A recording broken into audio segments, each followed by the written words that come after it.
It's time for Classic St. Louis Wrestling. From St. Louis, Missouri, the magic city of wrestling. Action from Wrestling at the Chase and all the superstars of St. Louis.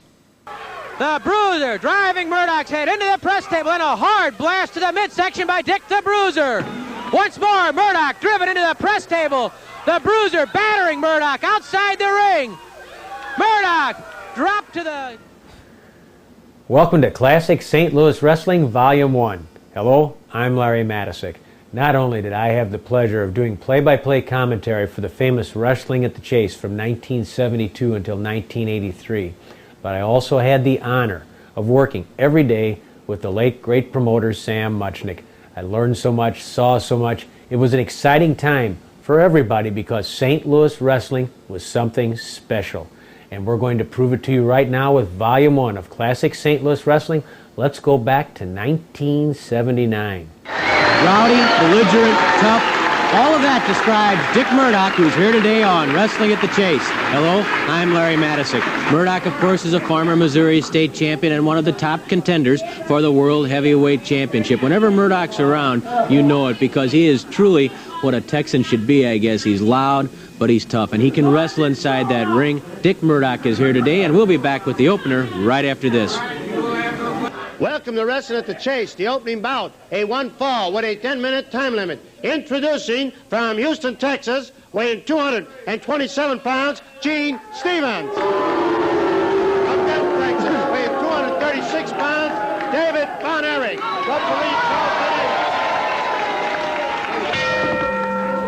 David Von Erich tangles with Gene Stevens, the opener today on Wrestling at the Chase. Stevens started out with a bit of a rush. Von Erich backed him off. They square off in the center of the ring. David clenched a fist, and Stevens is already complaining. Referee Charles Venator cautions both men. It's a wrestling match. Let's try to keep it that way. David Von Erich with a wrist lock on Gene Stevens, and Von Erich, who stands 6'6", can certainly take advantage of his height right here. He towers over Stevens and really leans into the hole. David Von Erich, a terrific young prospect, along, of course, with his brother Kevin. Stevens tries to lean into David Von Erich. David, though, has good balance and really pours on the pressure to Gene Stevens. You see how perfectly Von Erich is applying that hold. His arms intertwined with the left arm of Gene Stevens. A lot of pressure in the wrist. Stevens counters very nicely, and Stevens with the wrist lock on David Von Erich. David tries to roll his way up. Has to struggle to do it, but gets there. Counters beautifully into a hammerlock. Good move by David Von Erich, who then yanks on the chin of Gene Stevens and drops a knee into Stevens' elbow. Well done by David Von Erich. Stevens had countered David's wrist lock, but then David got to his feet, moved behind Stevens with the hammerlock, and put Stevens on the mat. And now, once again, the leverage, the balance, all belong to David Von Erich as he twists the hammerlock onto the arm of Gene Stevens. Stevens tries to come to his feet. He almost has to be standing, really, to counter the hold unless he can get to one of David's legs. David really has that hand well up behind the back of Stevens. The whole arm bent. Really, the forearm not too far away from the bicep as tightly as Von Erich is applying the hold. But now Stevens puts Von Erich on the ropes. Charles Venator wants a clean break. Doesn't get one from Stevens, though. Begins pounding on the midsection of David Von Erich. And Von Erich pops Stevens.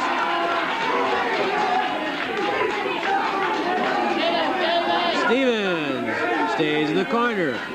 But you don't see any wild rushes from David Von Erich. A lot of poise for the young man. Experience beyond his years, really, and of course a lot of that comes from his father, Fritz Von Erich. Von Erich, David, behind Stevens, comes up with an arm twist armbar combination, and then a knee drop to the elbow, and then into an armbar by David Von Erich. Of course, we mentioned David's father, Fritz, along with many in the line of contention for a crack at the World Heavyweight Championship. Certainly, Fritz ranks with anyone. One of the all-time greats, the inventor of the Iron Claw. And while we haven't seen David or Kevin use that claw hold yet, you can bet it's something they have in their bag of tricks, something that once they have it perfected, someday, somewhere, we're very likely to see a claw hold applied by one of the Von Erich boys. Because Fritz is the best with the claw. There's no question about it. And the Von Erich brothers have inherited so many other good qualities from Fritz, you can bet they're going to inherit the claw also. Stevens drives his shoulder into the stomach of Von Erich. Hard clout to the ribs and then to the neck by Gene Stevens. Stevens pounding on David Von Erich. That one hurt Stevens' hand as he caught Von Erich on the jawbone. Von Erich battles back. David drives a knee into the stomach of Gene Stevens and then whips Stevens to the ropes. Drop kick by David Von Erich. Von Erich covers Stevens. Stevens drapes his leg onto the bottom rope. Stevens goes for Von Erich's leg, trying to throw David off balance. Those long legs make an inviting target for any opponent of David's. And now Stevens ties up the leg of David Von Erich. As though he needed any reminder, that drop kick of David told Stevens just how agile and how quickly David Von Erich can take to the air. It also reminded him exactly how effective that drop kick can be. So Stevens quickly shifted his attack to the legs of David Von Erich, hoping to take some of the spring out of those legs. The crowd chants and yells, encouraging David Von Erich. But Stevens in command, or is he? Von Erich hooks the head, flips Stevens over. A lot of strength in those legs, too. Stevens looked as though he was going to try to kick David Von Erich, but David blocked it. Body drop into the thigh by David Von Erich. David still favoring that leg a little bit, though. Leg snap by David Von Erich. 5 minutes have elapsed, 5 minutes left. 5 minutes remain in the opener between Gene Stevens and David Von Erich. Stevens outmaneuvered Von Erich there, catching David with a kick to the stomach. Stevens hurls Von Erich to the ropes, and then a kick to David's chest as Von Erich comes off those ropes. Hard punch to the head by Gene Stevens. Once more, Stevens bangs home that fist to the head of David Von Erich. Stevens really opening up with the rough stuff now, trying to polish off David Von Erich. But David refuses to quit. Takes a couple more punches, a kick. Von Erich fighting back yet. Von Erich forcing Stevens to the ropes. Up and over goes Gene Stevens. Compliments of David Von Erich. Knee drop to the chest by Von Erich. Try for a pin, but at the count of 2, Stevens shoves off David Von Erich. Elbow smash to the head by David. Stevens refusing to quit himself as he lashed out with a boot to the stomach. Stevens, reverse neck breaker. Reverse neck breaker by Stevens. Von Erich almost escaped it in midair, but he still took a pretty good shot to the neck. Von Erich off the ropes with a forearm smash. That one seemed to daze Stevens a bit, but he comes flailing away. Hard punch to the midsection by Von Erich. He forces Stevens to the corner. There goes Stevens on a trip across the ring into the buckles. Drop kick by David Von Erich. Caught Stevens in the face. Von Erich mounts the ropes. Knee drop to the stomach. Von Erich with a semi-atomic drop off those ropes. A giant splash. 2 knee drops to the stomach, followed by the giant splash. And David Von Erich with a giant splash is the winner over Gene Stevens. Von Erich using those ropes and his height to set up Stevens with a pair of knee drops, and then David threw himself out in the midair and crashed down across the chest of Gene Stevens. Here's ring announcer Mickey Garagiola. In 6 minutes and 51 seconds, a giant splash to winner Dave Von Erich. A main event, an Australian tag team match, 1 fall with a 20-minute time limit. Introducing from Charlotte, North Carolina, weighing 232 pounds, Billy Starr. And from Fort Lauderdale, Florida, weighing 235 pounds, Bryant St. John. From Baton Rouge, Louisiana, weighing 266 pounds, Bob Sweetan. From Santa Fe, New Mexico, weighing 324 pounds, King Kong Brody. Referee Joe Tango, Charles Veneta. King Kong Brody and Bob Sweetan meet Brian St. John and Billy Starr, and we have a very special guest with us at ringside during the match, David Von Erich. David, welcome to ringside. Appreciate having you as our guest commentator. Thank you, Larry. Glad to be here. David Von Erich is with us as Brody begins the action against Brian St. John. Brody circles St. John. St. John checks where his partner Billy Starr is. David, you've been in there with King Kong Brody before on the opposite side of a tag match, I recall, here on Wrestling at the Chase. A huge man. That's right, Larry, he really is. And not only is he huge, but he knows how to wrestle. He knows how to use his body to his best advantage. Do you think a lot of people maybe overlook the fact that he is a good wrestler because of his bulk and his size and his power? Well, I'm sure they do, Larry. I don't, because like I said, I've wrestled before, and I know that he knows how to wrestle also. We've seen your drop kick, and it's a potent one, but King Kong Brody, despite 324 pounds, he has a good drop kick, too. He really does. Yeah, I saw him get up a minute ago with one. Side headlock by Bob Sweetan on Brian St. John. Sweetan whipped to the ropes. Flying tackle by Sweetan levels St. John. Side headlock, and St. John catapulted to the mat by Bob Sweetan. There's another guy who maybe people underrate sometimes, and Bob Sweetan. Not real tall, but I imagine he's very hard to move because of his size. Well, he really is. I've never had a chance to get in the ring with Bob Sweetan. I really would like to. But one of these days I will, and I'll find out just exactly how much he knows how to wrestle, too. Of course, you've been in wrestling professional now. How long, David? A couple years? Yes, sir. Almost a year and a half now. What has been the toughest thing for you? Of course, your father, Fritz, prepared you well. He told you some of the pitfalls you could expect, but is there anything that surprised you in that it's been very difficult for you? Well, Dad told me how tough it was going to be, but I had no idea until I got into the ring. It really is a very vicious sport. Drop kick by Sweetan. He shows us something, too. Right there. It's hard to realize, I guess, how much punishment you can take until you've actually been in there to take it, isn't it? It really is, Larry. It takes tremendous conditioning and a tremendous will to want to win, to be a winner in this sport. King Kong Brody has that will, as does Brian St. John, a fast-rising young star. Brody whips St. John across the ropes. Flying tackle, but it doesn't work against Brody. St. John came off for another flying tackle, and that was a mistake. Brody was waiting with a kick to the stomach. Brody lifts St. John. One arm. Brody suspends St. John and slams him. Billy Starr looking for a tag, but St. John has been rattled.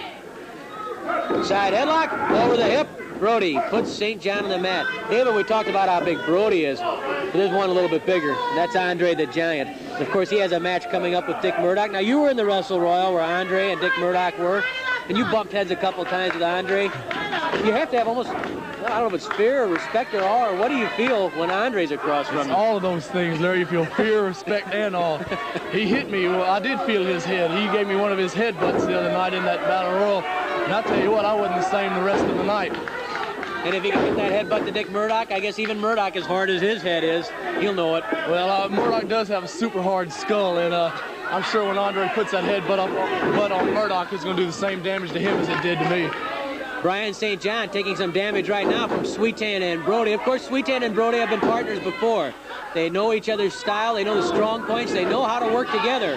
Sweetan tried to flip St. John. St. John, the jackknife and cradle, but Sweetan drives his knees into the head of St. John to get away, and Sweetan quickly back on the attack. St. John driven into the top turnbuckle by Bob Sweetan. Hard forearm smash by Sweetan. A lot of people, I think, overlook two of those forearm smashes when they're delivered across the chest. That can really knock the wind out of you, can't it? Well, it really can, Larry. Look at that, jackknife and cradle by Sweetan. St. John gets away. St. John can't get to make a tag, David. He's going to get in a lot of trouble. You better get out of there pretty quick, Larry. You and your brother Kevin have been in many tag team matches. I know you're recognized as the tag champions in Texas. You know how important it is to tag fast. That's right. You can't let yourself get in too much trouble in there without tagging out your partner. That's one thing I haven't lucky, though. I do have my brother Kevin in there with me, and occasionally I have Dad in there also, which I know when I get to the corner there is help on the way. I know Sam Muchnick has been trying to put together the dates, hopefully to get the three Von Erichs together for a six-man tag match, but it's tough because Fritz, David, and Kevin are all in so much demand. Well, Dad keeps busy, and so does Kevin, so do I, but one of these days we're going to have Dad down there. It's been a long time since he's been back here in St. Louis, and he always talks about it, and he always talks about how much he loved it here. And when we get Dad in that corner, the people in St. Louis are really in for a treat because nobody does a six-man tag match like me, Kevin, Dad. Brody with a backbreaker to Brian St. John. 5 minutes of elapsed, 15 minutes left. St. John has been in that ring for the entire 5 minutes. He's had a few moments when he got things started, but Brody and Sweet Ann, through their double teaming or quick thinking on their individual part, have been able to keep St. John in trouble. St. John simply cannot keep withstanding this kind of punishment from Sweet Ann and Brody, but you have to admire St. John's scrappiness as he battles back with Sweet Ann.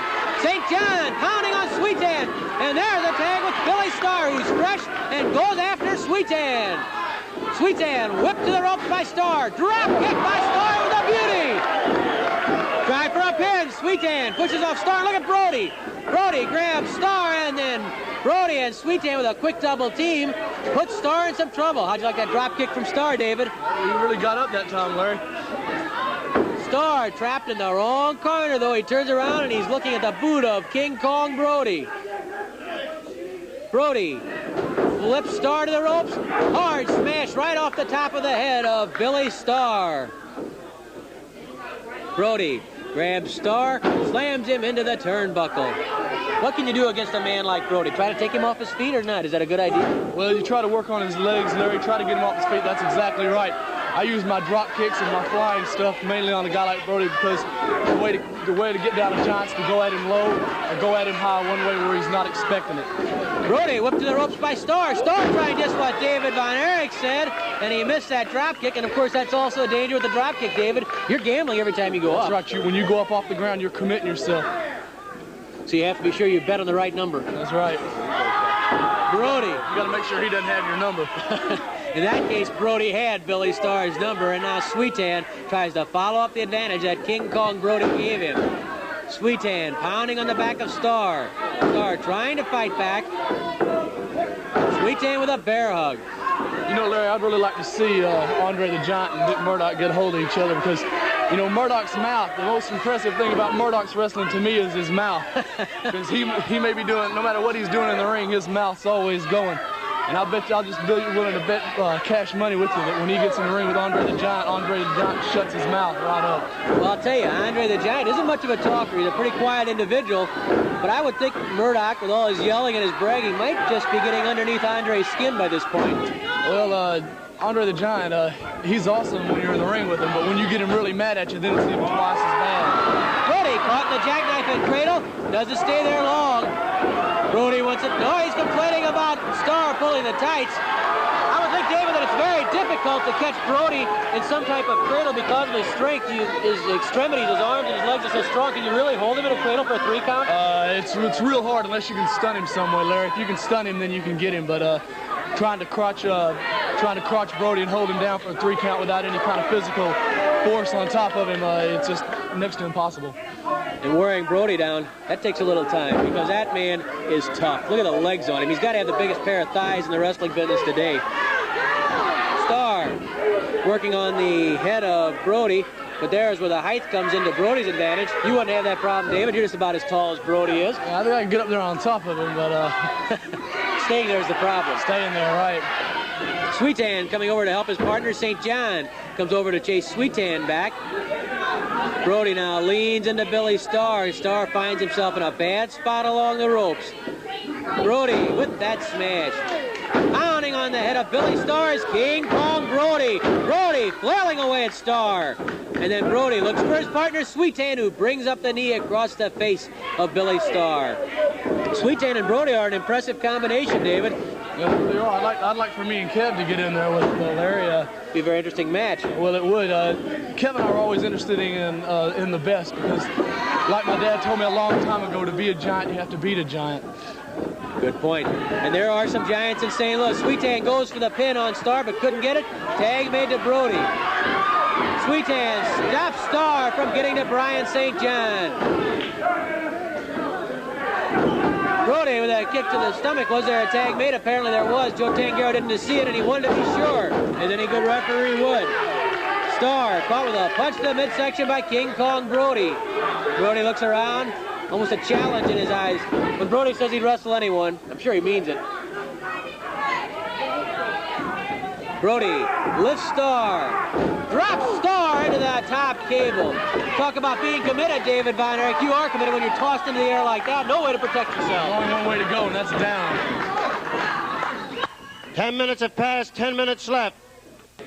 Bob Sweetan drives a forearm underneath the chin of Billy Starr. Starr and St. John have made exactly 1 tag so far. Sweetan and Brody must have made 20 tags, and I'm sure David Von Erich would agree. That's been the difference in the match, really. It really has. They're ganging up on one person, it's legal. It's completely legal the way they're doing it. They're coming in one at a time and taking over on him.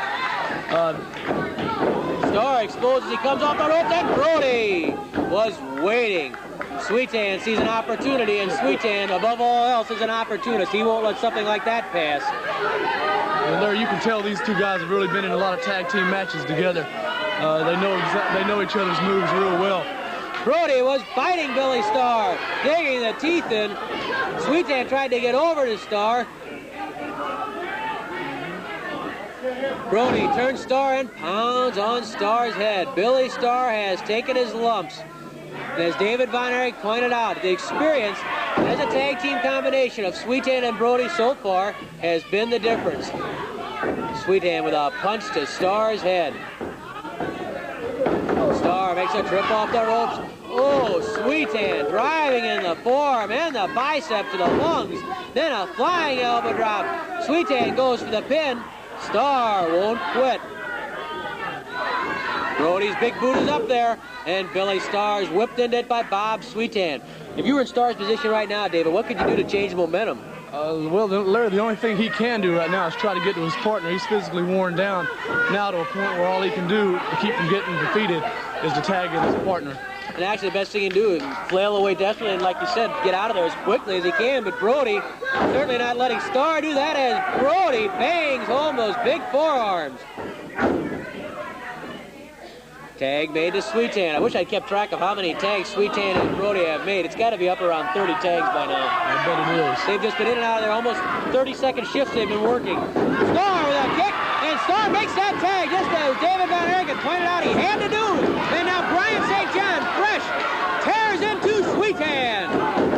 Sweetan doubled up. St. John with a body slam. St. John going for that pin. Sweetan pulls the hair to get him off. Drop kick by St. John. Sweetan once more, doesn't even wait for a count of 1. Another fast tag, this time by St. John and Starr. Starr going for a pin, but couldn't hold down Sweetan. Sweetan bounces off the rope. There's a tag made there. There was a tag made when Sweetan went to the ropes. Starr charging after Sweetan. Brody waiting. Brody with one arm has Starr up in the air, spins him. Almost an airplane spin. Body slam by Brody. Brody goes halfway across the ring. Look out! Oh, Brody crushing Billy Starr with that giant knee drop. David, if you looked up and saw that knee in the air, you'd have to know doom just around the corner. You got to know that's the end of your match right there. I've never had that done to me except for one time, and I guarantee, Larry, it's not going to happen again. King Kong Brody makes the pin over Billy Starr. David Von Erich has been our guest at ringside. We'll be seeing David in action later. Here's Mickey. In 13 minutes, the winner of the bout, King Kong Brody and Bob Sweetan.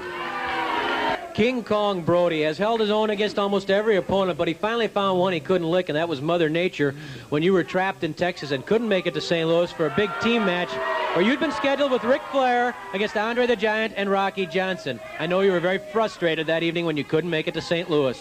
You know, there's a lot of controversy about Bruiser Brody, King Kong Brody, not showing up against Andre the Giant.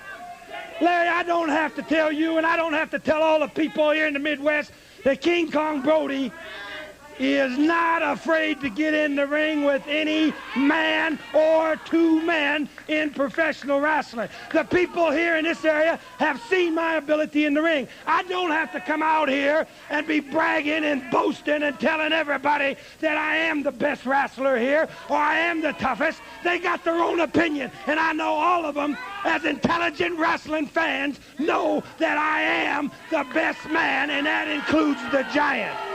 Now, I know one thing that's been getting under your skin is that Dick Murdoch's been bragging about how he had to replace you and how he won the match for his team. I understand there's a little bad blood even between you and Murdoch. Let me tell you something. Dickie Murdoch can come out here and be yelling at the people over here and telling everybody that he's going to beat the Giant. You know and I know and everybody else knows the Giant is undefeated. Nobody beats the Giant. But you know as well as I know that the Giant is living a very, very dangerous life. He has been in the ring with me before, and he knows that he's going to have to get in the ring with me again. He got a breather. Let's call it a breather. A buy on time. He's got Dickie Murdoch in the ring, which I know makes Andre the Giant and his manager very, very happy. If anybody was sad the other night, it was me. If anybody was happy the other night, it was Andre the Giant and his manager, because King Kong Brody did not show up. Now, I don't have to come out here and tell you that since I've been coming to St. Louis, I have defeated 3 former world champions. I am the man who beat Pat O'Connor in the middle of the ring. I am the man who beat Jack Briscoe, one of the greatest champions of all time. I am the man who ran Terry Funk completely out of town. Now, that's 3 former world champions. What makes you think, or anybody else think, that I might be scared of any man in professional wrestling? Anybody who thinks that is completely loco. I know one thing, despite all the arguments about Andre and the controversy about Murdoch, your ultimate goal is still that gold belt, the World Heavyweight Championship. Yeah, let me tell you something. I'm going to issue a challenge right now. The winner of the match between Dickie Big Mouth Murdoch and Andre the Giant has me to look forward to. Now, let me tell you something. Big does not make you great. Big does not make you strong. Andre the Giant is the biggest man in the world. That does not make him great. That does not make him strong. He must prove himself to me. And when he gets in the ring with me, he'll fall like all the other world champions did. My goal when I came here was to get a chance at the world champion, and I'm not leaving until I take the gold with me. King Kong Brody. I don't think anybody can question what he's saying is true, and that he's not afraid of anyone. He's proven that. Mother Nature licked him one night, but that was one night only. We'll be right back with more action after this. The first main event, a handicap tag team. 1 fall with a 20-minute time limit. Introducing from Santa Fe, New Mexico, weighing 325 pounds, King Kong Brody. And from Paris, France, weighing 234 pounds, Pierre Bonnet. From Birmingham, Alabama, weighing 246 pounds, Randy Alls. Referee Joe Tangaro. King Kong Brody is by himself against Randy Alls and Pierre Bonnet, and with us at ringside, a very special guest, Ted DiBiase. Ted, thanks for stopping by to visit with us. Well, it's a pleasure to be here, Larry. Brody on his own. Alls and Bonnet can tag in and out of the ring at will. Brody quickly drops Alls with a leg lock. Right there, something that probably surprises a lot of people, Ted. They don't really give Brody credit for being a good wrestler. He's an excellent wrestler, and he's a very well-conditioned athlete. A lot of people look at Brody and say, well, he's just a big, strong brute, but if you watch him close enough, he does a lot of wrestling. You don't see it very often because a lot of times he takes the place of the wrestling with just brute strength. He has a lot of that. Flying there by Brody, then he clamps the head of Randy Alls. Now, Ted, you've been in the ring with Harley Race, the World Heavyweight Champion. You've been in the ring with King Kong Brody. How do you look at that match between Race and Brody? Any predictions or any outlooks on how it might go? Well, I seriously believe that the match could go either way. King Kong Brody, a lot of people, by his attitude in the ring and everything, may not think that he's a very disciplined athlete, but you look at that body and how big and strong he is. He got that way by being very disciplined, very hard. It's the only way you could get to be that size. Now, the one thing I'd have to say that Harley Race has in his advantage is ring-wise. Harley Race, I would rank above King Kong Brody. He's a very intelligent wrestler, and that's how he's managed to keep the world title this long. King Kong Brody, that one-arm body slam and then a hard kick to the back of Randy Alls. Brody forces Alls to the corner, pounds away with that forearm smash, grabs Alls' arm, pulls him out of that corner. Alls reversed the whip, and Brody is jammed. Oh, look at that. Well, Ted, right there, you're talking about quick thinking by Race. It was quick thinking by Brody. It certainly was, Larry. You know, there's not too many men in professional wrestling that would go ahead and climb in the ring 1 against 2, and that's for sure. King Kong Brody's got to have quite a bit of confidence in his strength and his power and his ability to win, or he wouldn't climb in the ring with 2 professional athletes. Alls with a hard smash to the midsection of Brody. Brody, though, handled the punch, came back with a double clout. Alls fighting back desperately. Randy Alls is a very good wrestler, Ted. He could give Brody a handful. Yes, he can. He seems to be holding his own pretty good right now. And then Brody gouges the eyes of Randy Alls. Boy, there's one trait that Brody and Race both share. They'll do anything to win. That's right. When it gets right down to it, Larry, either man, when it comes to the winning, when they get in trouble, they're going to do everything that they possibly can. They're going to pull all the plugs, and they're going to try and win. And that's why I feel that this upcoming match that they're going to have is going to be one barn burner. I think it really would be better referred to as a war than a match. It will be a war. Absolutely, because you know Harley Race, I know from personal experience that this man will do anything to hang on to the world title. And I'd like to say right here, Larry, regardless of the winner of this upcoming world title match, I'm saying right here and now that I want the winner. I want another shot at that world title. And of course, Ted DiBiase, we know that you're in demand all over the world now. Brody drops Bonet when Bonet tries a flying tackle. Ted, you've got so many offers from promoters everywhere. It's really a feather in Sam Muchnick's cap to get you back in St. Louis. Oh, look at that knee drop by Brody, crushing the chest of Pierre Bonet. What can you do when the man's up in the air like that and you're underneath? Listen, get out of the way. If you got anything to get you out of the way, get out of the way. If you're able to. That's it's right. going to be hard to after Brody's been pounding on you for a few minutes, so. Brody with a front face lock on Pierre Bonet. Of course, Ted, your earlier match with Harley Race, you pinned him once right here on Wrestling at the Chase, and then you suffered a throat injury against Race, caused the match to be stopped. I know you had some problems after that, but you're back in obviously top condition now. Well, that's right, Larry. I'm in probably the best condition that I've been in.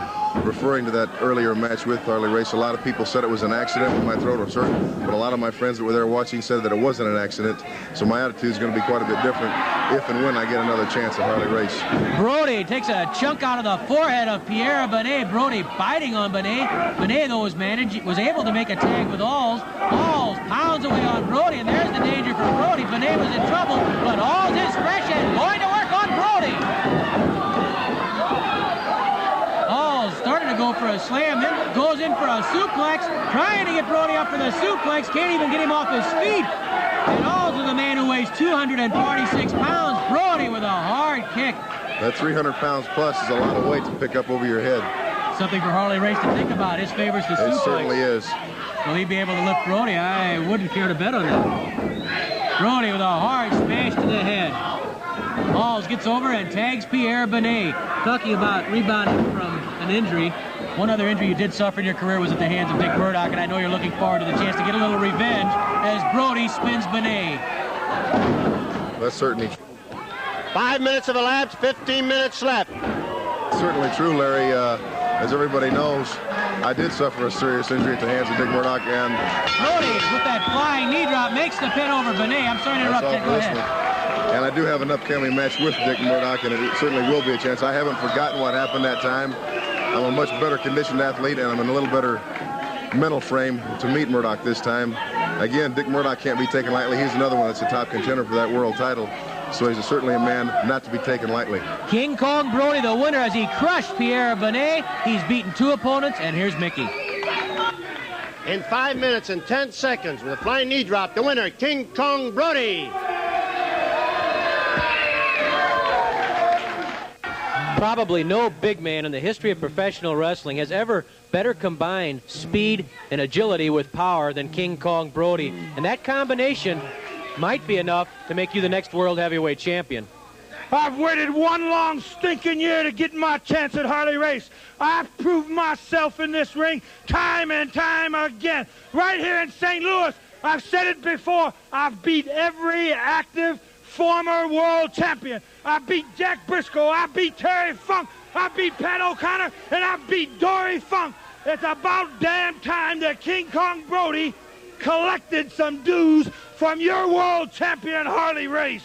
Now you know that Harley Race is a man who has said, publicly stated and proven, the only way he's going to give up that gold belt is if he is crippled inside the ring. You know that he will do anything to keep that title. Harley Race has had an easy street. Let me tell you, he's been in the ring with Dick the Bruiser, who I personally almost crippled myself. He's been in the ring with Teddy DiBiase, who I ran his head face first into this wall over here. He's been in there with Nature Boy Ric Flair, who's just a little too pretty to be going out here and winning any titles at all. Well, finally, he's going to get in the ring with somebody who, if he wants to get crippled, he can get crippled. If he wants to come out there and take a beating like he should, then he can come out and get beat fair and square, or he can get beat up fair and square, too. Now, you know, I'm imagining you're aware of the interview that Harley Race did with us last weekend here in Wrestling at the Chase, where he said, sure, you're big and strong, but he says he doesn't think you're quick enough mentally to beat him for the title. I don't claim to be the smartest man that ever stepped in this ring, but I'm smart enough to know that when I get in the ring with Race or any other man in professional wrestling, I'll stick one of these you-know-where and one of these where you-know-where whenever they want to get in here. Harley Race has made the claim that he does better than anybody else in the world at what he does, professional wrestling. He's done it best with everybody else. But Race, your best is not good enough with the King. You just be there and I'll show you what the best is. Of course, you know, too, that his favorite hold is the suplex. You say that nobody can body slam you. Does that mean that Race's suplex is useless against King Kong Brody? I'll admit Harley Race is probably the best world champion that's ever wore the NWA belt. But you'll have to admit, just like everybody else out there will admit, he's never been in a ring with a man who's had as much ability, as much size, as much strength, and who can mix it up more than yours truly. King Kong Brody, he's obviously confident and ready for his chance to become the World Heavyweight Champion.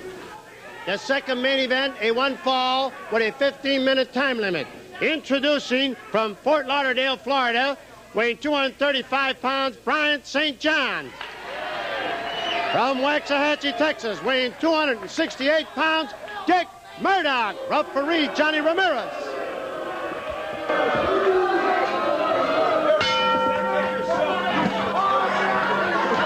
Dick Murdoch is in a rather foul mood today as he prepares to meet Bryant St. John. Wait a minute. Here comes Dick the Bruiser. And the Bruiser is putting his title belt, the Missouri title belt, on the apron. The Bruiser pointing at the title belt. You know there's a lot of bad blood here between Dick Murdoch and Dick the Bruiser. The Bruiser getting Bryant St. John over. I don't know quite this is all about. Here comes Dick Murdoch outside the... Him out of that ring. That is my match with St. John and nobody else. Well, Dick, wait a minute now. What's he doing with the title belt? Get out of here. Get back up there where you belong. Dick the Bruiser, who's been the target of some attacks by Dick Murdoch. Dick, a couple of times you've been making comments about the Bruiser, saying you want to meet him. I think he's challenging you. Here comes Sam Muchnick, promoter Sam Muchnick, going to talk with the Bruiser. The Bruiser talking with Sam. Let me check what's going on here. This guy has butted into every bout I've had. He claims I stole that title belt from him.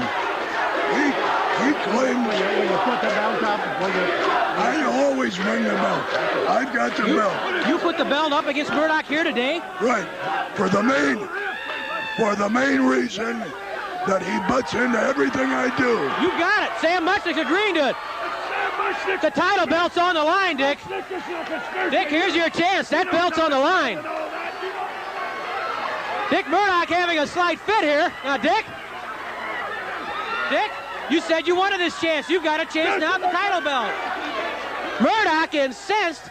Sam Muchnick taking the title belt, and the Missouri State Championship will be on the line.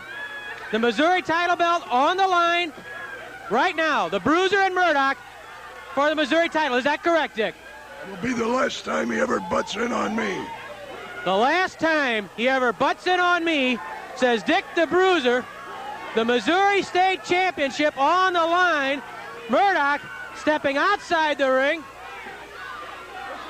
Sam Muchnick conspiracy, and all you freeloaders sitting out there are cheering because they're getting something for free that they should be paying gold money for. Dick, you said all along you want to crack at this Missouri title. Here it is. This is your chance. What are you complaining about?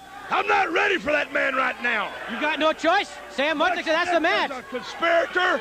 He belongs right down the river with the rest of the crooks in a pen. You better get in the ring, Dick. You got your chance now, whether you want it or not.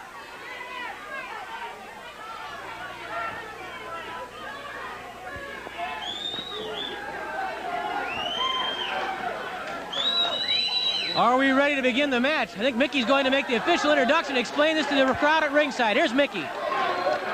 Ladies and gentlemen, Dick the Bruiser has agreed to put his Missouri State title up to Mr. Murdoch in one fall with a 15-minute time limit.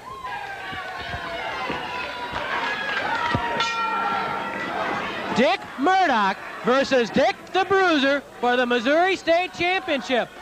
The Bruisers had a couple of run-ins with Murdoch where Murdoch jumped the Bruiser from behind, where he double-teamed the Bruiser with Bulldog Bob Brown. The Bruiser has had enough. Murdoch hit him a couple times there. Murdoch pounds on the head, and the Bruiser pounds right back. Murdoch knocked up against the turnbuckles by Dick the Bruiser. Murdoch in retreat. Murdoch, of course, was the man from whom Dick the Bruiser took the Missouri State Championship last July 14th. At that time, Murdoch was incensed. He said that it was supposed to be a 2-out-of-3 fall match, and that Sam Muchnick, without advising Murdoch, changed that bout to a 1-fall match. And as far as Murdoch's been concerned all along, it was pure theft that Dick the Bruiser took the Missouri title from him. Well, now Murdoch, with all his yelling, screaming, complaining, has a chance to shove those words, to make those words come true, and to shove that claim right down the Bruiser's throat, if he can do it. The Bruiser pounding on Murdoch's head. The Bruiser takes his hard fingernail, I guess, across the forehead, and then Murdoch bounces a fist off Bruiser's head. Now, you've all heard Murdoch's comments about the Bruiser. He's called him old. He's called him over the hill. Now he can show everyone if that's true or not. Murdoch tried to jam the Bruiser's head into the turnbuckle. Tries it again. The Bruiser blocking it. The Bruiser blocks it again. And then the Bruiser drives Murdoch's head into the buckle. The Missouri State Championship at stake today in a rather bizarre incident here on Wrestling at the Chase. The Bruiser taking the place of Brian St. John. Could you believe how upset Dick Murdoch was with Sam Muchnick, with Dick the Bruiser, with everybody? A test of strength between the Bruiser and Murdoch. There's the bone of contention. The title belt, symbolic of the Missouri State Championship. It's been held by people like Harley Race, like Gene Kaniski, like Johnny Valentine, like Bob Backlund, like Jack Briscoe, like the Funk Brothers, like Ted DiBiase. It's Dick the Bruiser's now, and Dick Murdoch's trying to take it away.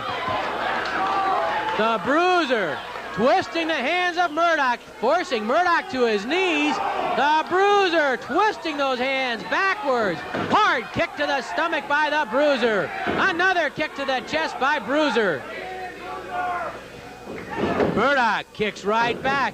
If it comes to a barroom brawl, well, that's right down Murdoch's alley. The Bruiser knows it. This is a showdown between two of the biggest stars in wrestling annals.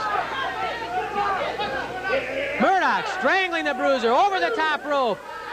Referee Johnny Ramirez gets to a count of 3. Then Murdoch breaks it up to avoid disqualification.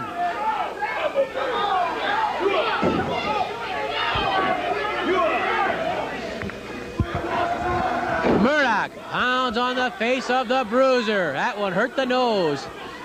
Murdoch drives that fist home to the head of Bruiser once more, and then another hard clout to the head by Dick Murdoch. Talk about wars between Harley Race and King Kong Brody. Well, here's a war right now, the Bruiser and Murdoch. Murdoch is trying desperately and ineffectively to shove Bruiser's head into that buckle. The Bruiser, he can take it and he can dish it out. Murdoch jamming but falling. Bruiser on top of Murdoch. Knee left to the stomach by the Bruiser. Murdoch doubled up. There's the stomach claw. The stomach claw by Dick the Bruiser. Digging the fingers into the abdomen of Dick Murdoch. The Bruiser with the stomach claw on Murdoch. Murdoch yelling out. Murdoch's shoulders are down. He got him up at the count of 1. It was just his stomach claw following an atomic drop that gave the Bruiser the Missouri State title in their earlier encounter. Earlier, quite some time ago in July, and the Bruiser has been a very active and successful Missouri State champion. Murdoch reaches up for the tights, and then Murdoch drives home a fist to the jaw of Dick the Bruiser. Flying elbow drop by Murdoch. Murdoch covers the Bruiser. Count of 1. Just before the count of 2, the Bruiser shrugs off Murdoch. Another elbow drop by Murdoch. Murdoch covers the Bruiser. The Bruiser drapes his foot on the lower rope. 5 minutes have elapsed, 10 minutes left. Murdoch pounding on the face of Dick the Bruiser. Murdoch yelling abuse at the Bruiser. How do you like that, old man? Says Murdoch to the Bruiser.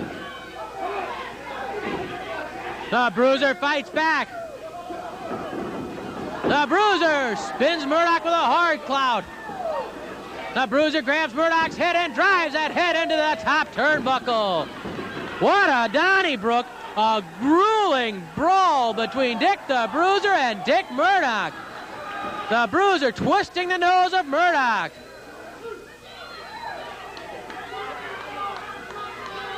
The Bruiser grabs Murdoch and pitches Murdoch through the ropes and outside the ring. The Bruiser going out after Murdoch and slams Murdoch's head into the press table. The Bruiser driving Murdoch's head into the press table and a hard blast to the midsection by Dick the Bruiser. Once more, Murdoch driven into the press table. The Bruiser battering Murdoch outside the ring. Murdoch dropped to the table. Murdoch, his eyes are glassy. The Bruiser pitches Murdoch into the ring. Murdoch, groggy. He's in retreat and looking for a little time to recover, but Dick the Bruiser has it rolling now. The Bruiser yelling something at Murdoch. I think it was something to the effect of, "How old am I now?" And the Bruiser pounding on Murdoch's head. The Bruiser lifts Murdoch. Body slam by the Bruiser. Dick covers him, but Murdoch's legs on that bottom rope. The Bruiser spots it, realizes it was his own fault. He slammed him too close to the ropes. The Bruiser doesn't make many mistakes, and he'll recover from that one. Dick slams Murdoch's head into the top turnbuckle.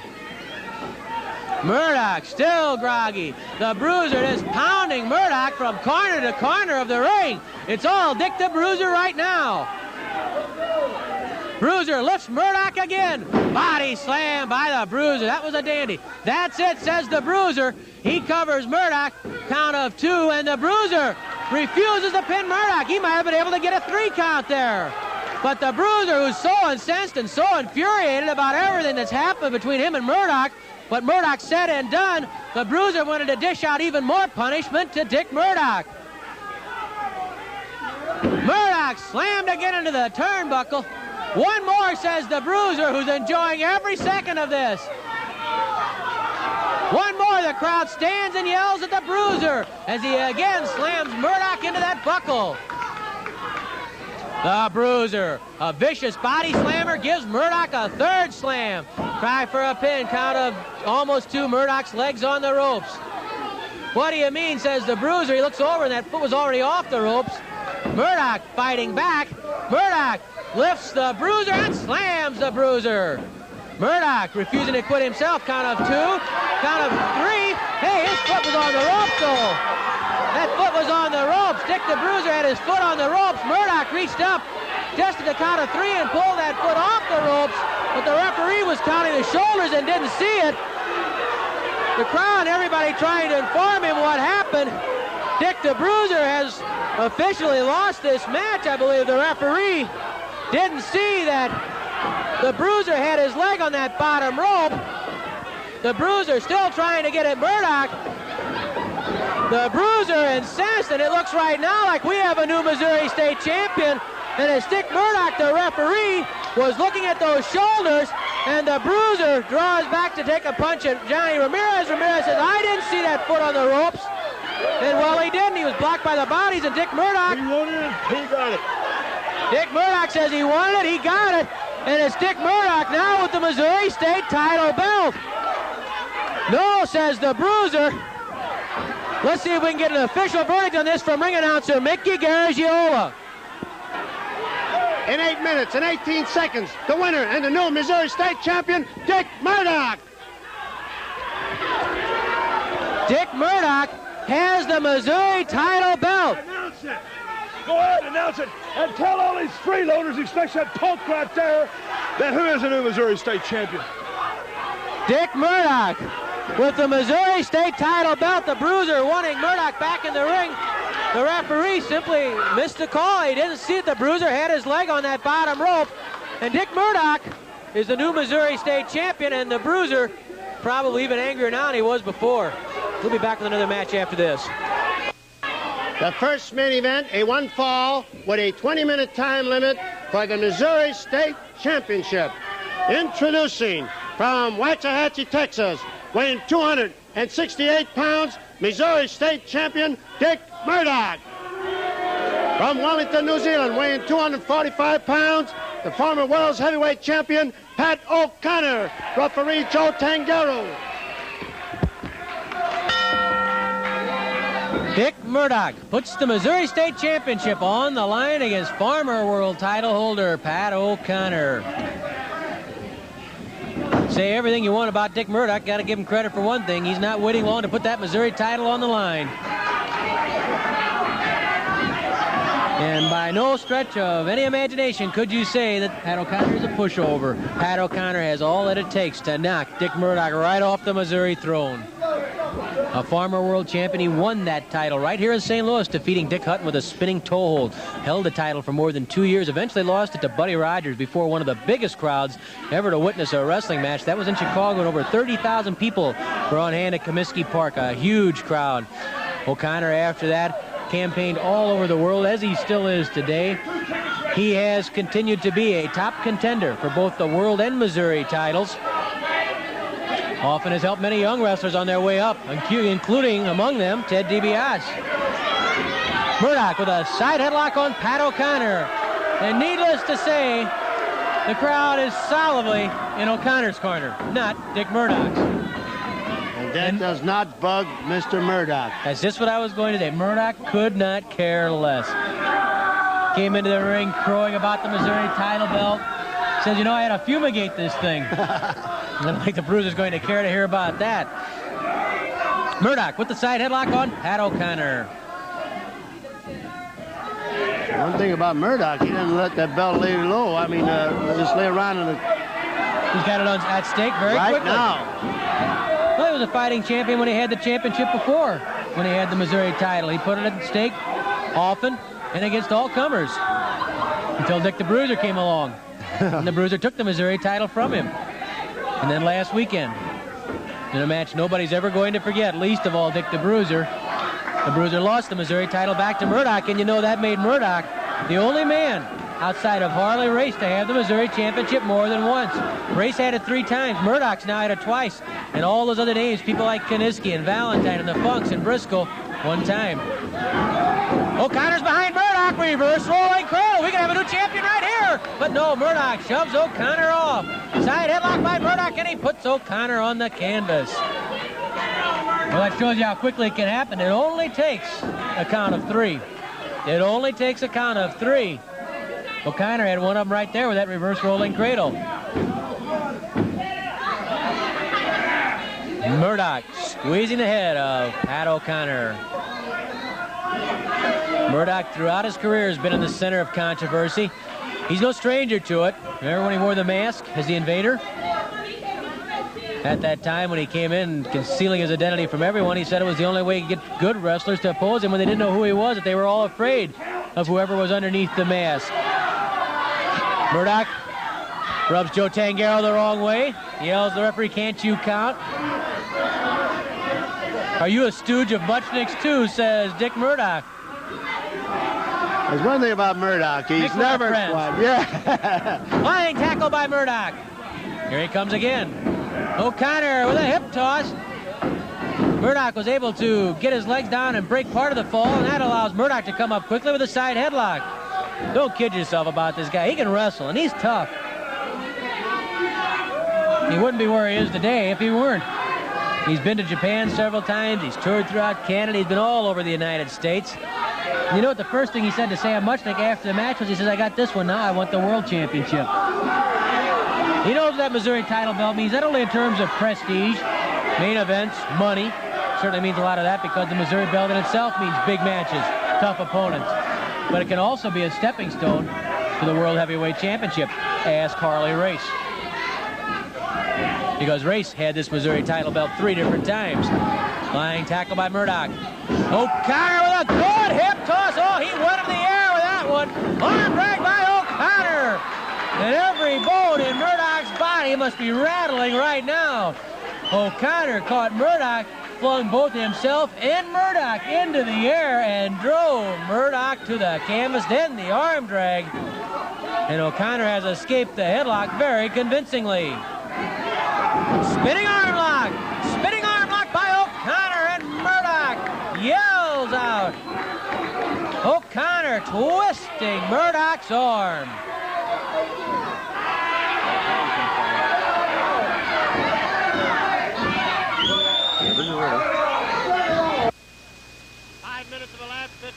Left.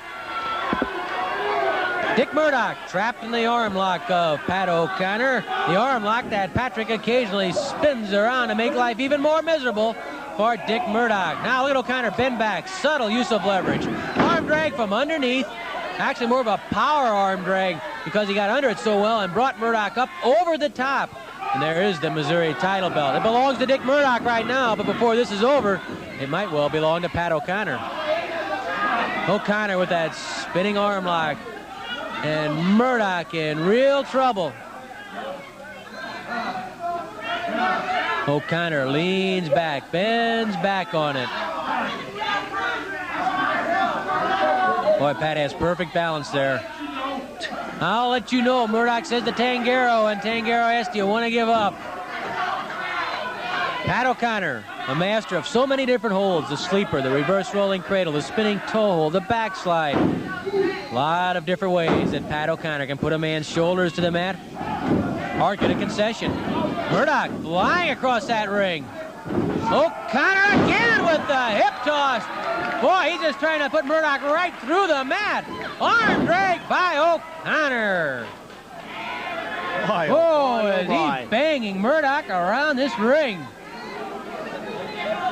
That's a lot of man that he's been throwing around. 6'5", about 270 pounds, Dick Murdoch.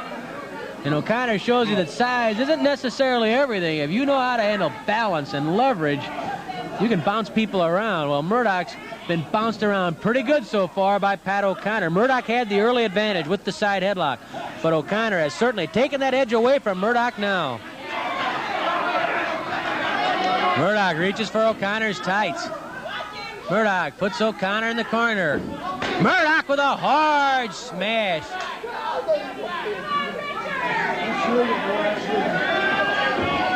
Murdoch again driving home that forearm. Murdoch pounds on O'Connor. O'Connor spins Murdoch around. Murdoch tried to slip that arm out. Couldn't do it, and now O'Connor lines up Murdoch. Oh, O'Connor with that hard right cross. O'Connor with a blast to the mouth. Murdoch sags to the mat. And Pat O'Connor with this crowd standing, urging him on, but nothing better than to do some damage to the face of Dick Murdoch. Murdoch grabs O'Connor by the throat. Joe Tanguero telling Murdoch to get out of the trunks. He's pulling O'Connor's trunks while Tanguero tries to get Murdoch to break up the illegal grip on the trunks. Murdoch is strangling O'Connor. Now they're in the ropes and Tanguero wants a break.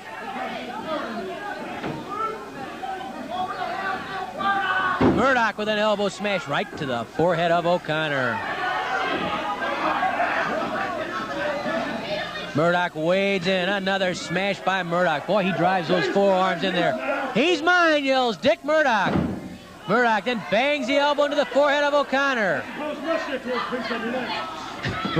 Murdoch says, I guess Muchnick wants a piece of me next.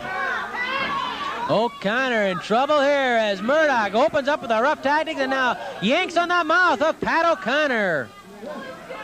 Dick Murdoch, the Missouri State champion.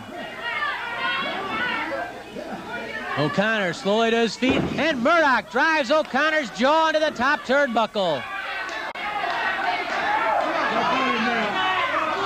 I got him now, says Dick Murdoch. He's getting pretty confident. O'Connor whipped to the ropes. Murdoch with the elbow smash. Drops O'Connor. Murdoch to the air. Flying elbow drop. O'Connor stunned. Murdoch misses. O'Connor summoned enough energy to roll away. O'Connor forces Murdoch's head down, and O'Connor O'Connor stamps right on the face of Dick Murdoch.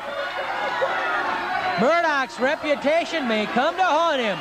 O'Connor knows when you come for Murdoch, you come for a knockdown, drag out, back alley brawl, and O'Connor's giving Murdoch just that. Hard pop to the stomach, doubles up Murdoch. A blast to the nose by O'Connor. 10 minutes of elapsed, 10 minutes left. Still plenty of time left, 10 minutes remaining, as Dick Murdoch has the Missouri State Championship on the line against Pat O'Connor. O'Connor walks into a knee to the stomach and then a jolt to the chest. An elbow again, right to the lungs, trying to knock the wind out. Murdoch charges off the ropes. Murdoch again lines up O'Connor and walks right into the sleeper.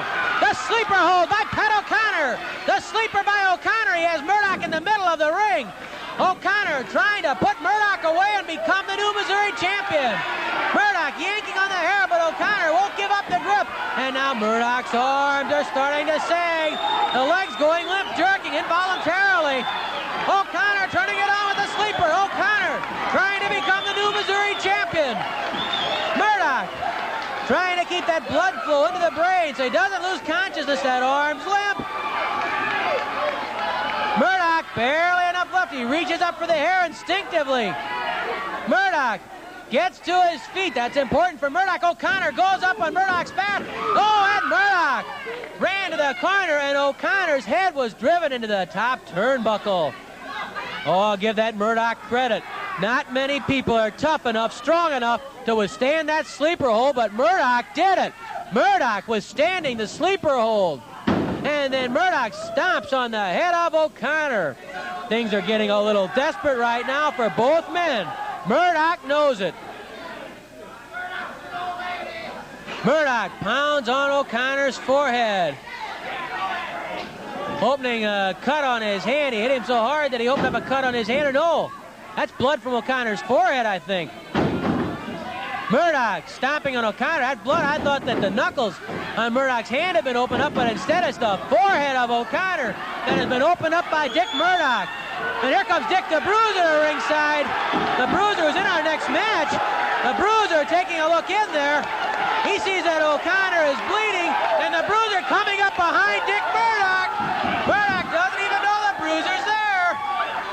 He just found out. The Bruiser after Murdoch. Dick the Bruiser. This is not a feud. This is a blood rivalry. Murdoch and the Bruiser. Murdoch dives out underneath the ropes, and Joe Tangero's calling for the bell because of Dick the Bruiser coming into the ring.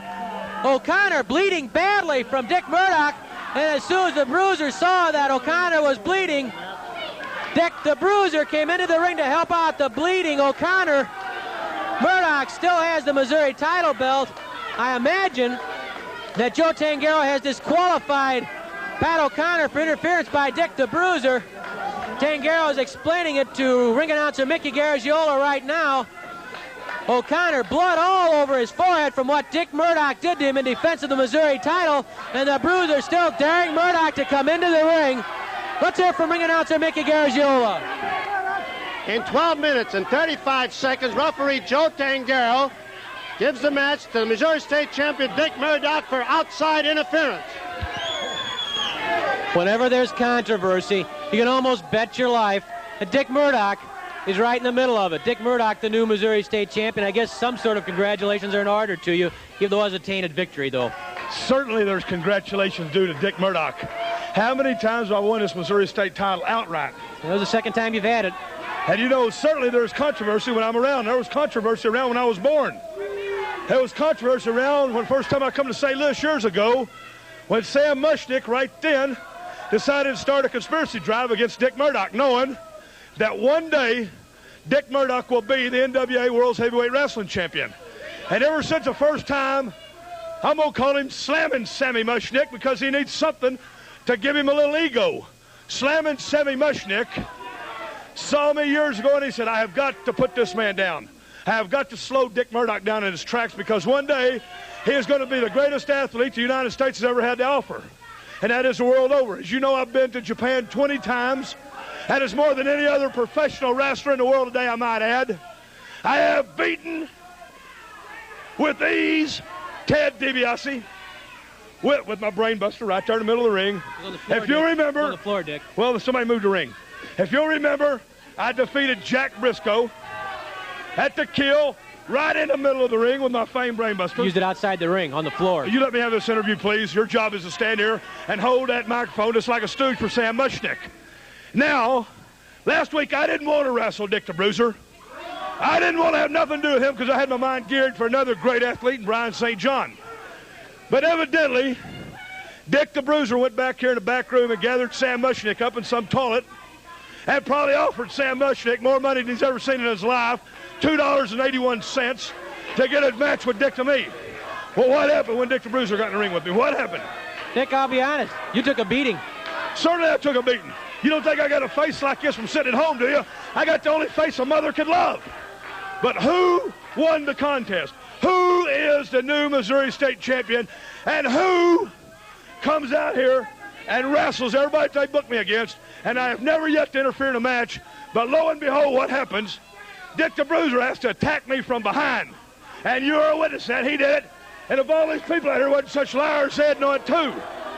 The only reason they're here is because they get in free. Look at that goof. And Dick the Bruiser, knowing that he is not a great athlete, that he is not a great competitor, that he is one of Sam Mushnick's stooges, wouldn't defend his title with the pride that he deserves. Well, I am going right now and saying Dick the Bruiser, Ted DiBiase, Harley Race, Ric Flair, Andre the Giant, whom I thoroughly whipped, and anybody else is definitely in line for a shot at this title. I am going to defend it like a true champion that Dick Murdoch is. An open contract. Anybody who wants a crack at you, if Sam Mushnick feels they're deserving, they'll get a crack at you. An open contract. That also includes Bill Longson or Sam Mushnick if he wants to get in this ring. I have had it up to here with Sam Mushnick, and the first time I catch him out in some street corner, some back alley where he hangs out, I'm going to pile drive Sam Mushnick or body slam him. Dick Murdoch, the new Missouri State champion. You can see why he's also in the middle of controversy. Dick, congratulations, I guess. Not controversy, the champion. Dick Murdoch, the Missouri State champion. We'll be right back with another match after this. The second main event, a one fall with a 10-minute time limit. Introducing from New Orleans, Louisiana, weighing 245 pounds, Mike Boyer. And from Reno, Nevada, weighing 250 pounds, Dick the Bruiser. Referee Johnny Ramirez. Dick the Bruiser squares off with Mike Boyer. Side headlock by Boyer on Dick the Bruiser. And I would suggest if you have a party, don't invite Dick the Bruiser and Dick Murdoch. In fact, don't invite Dick Murdoch. You have trouble. I had the police there before half an hour is up. If you need a headache ball, he's the one to hire, I'll tell you that. Well, he's on top of the world right now, and you know, the simple fact is, as he said it, he's the Missouri State champion. However he got it, whatever fluke it was that gave it to him, he is the Missouri State champion. It's like the Pittsburgh Steelers are the Super Bowl champions, and the Yankees won the World Series.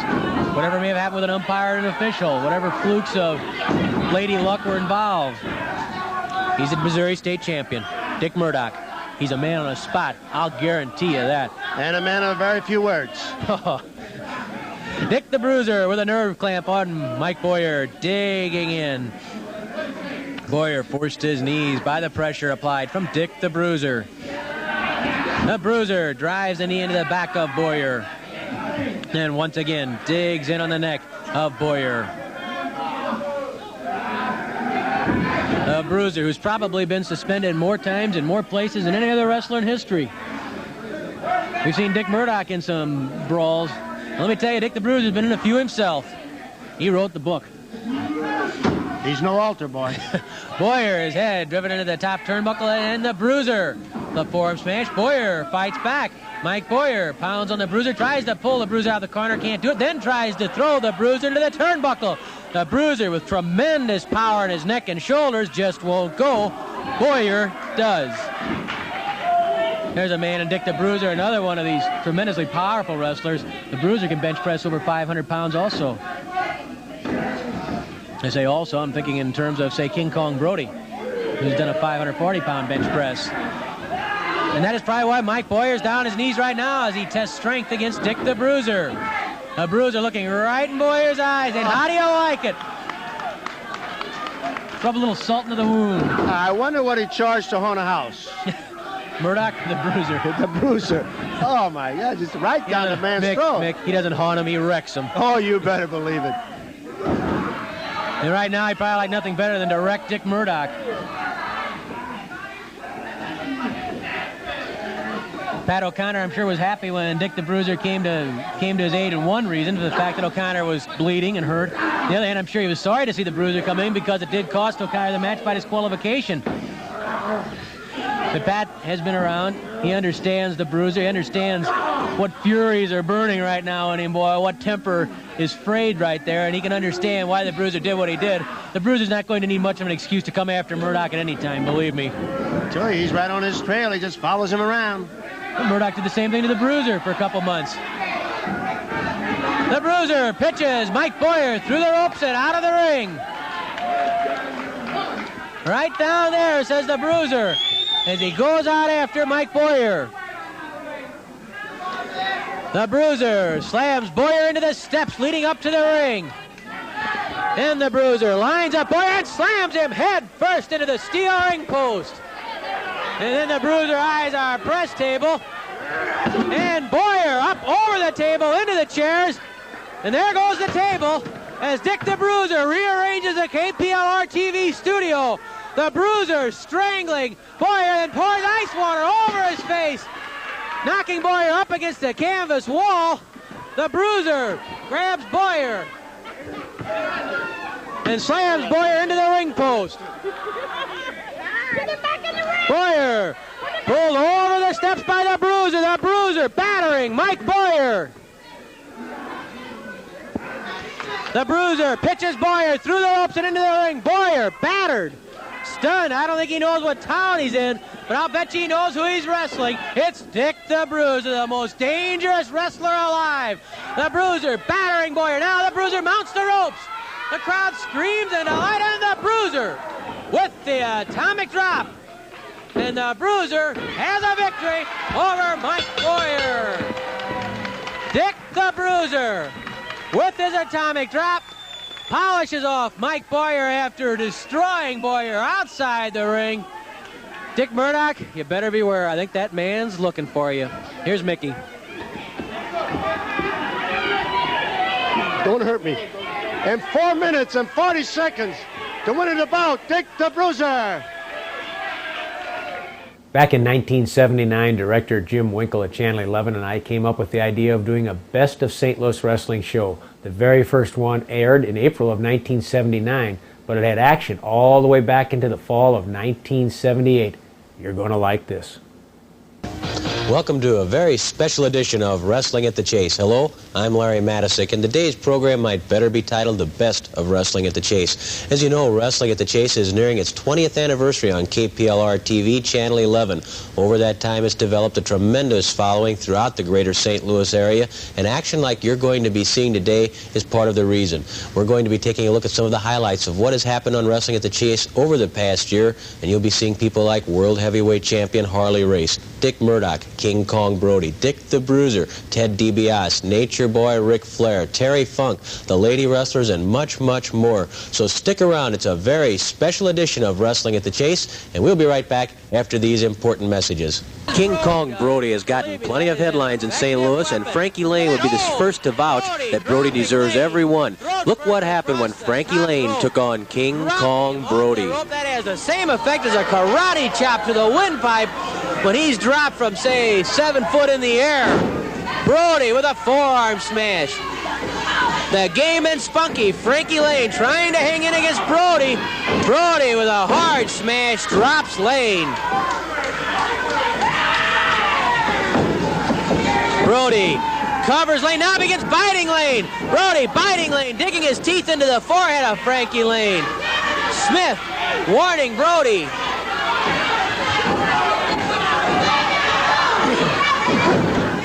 5 minutes have expired, 15 minutes left.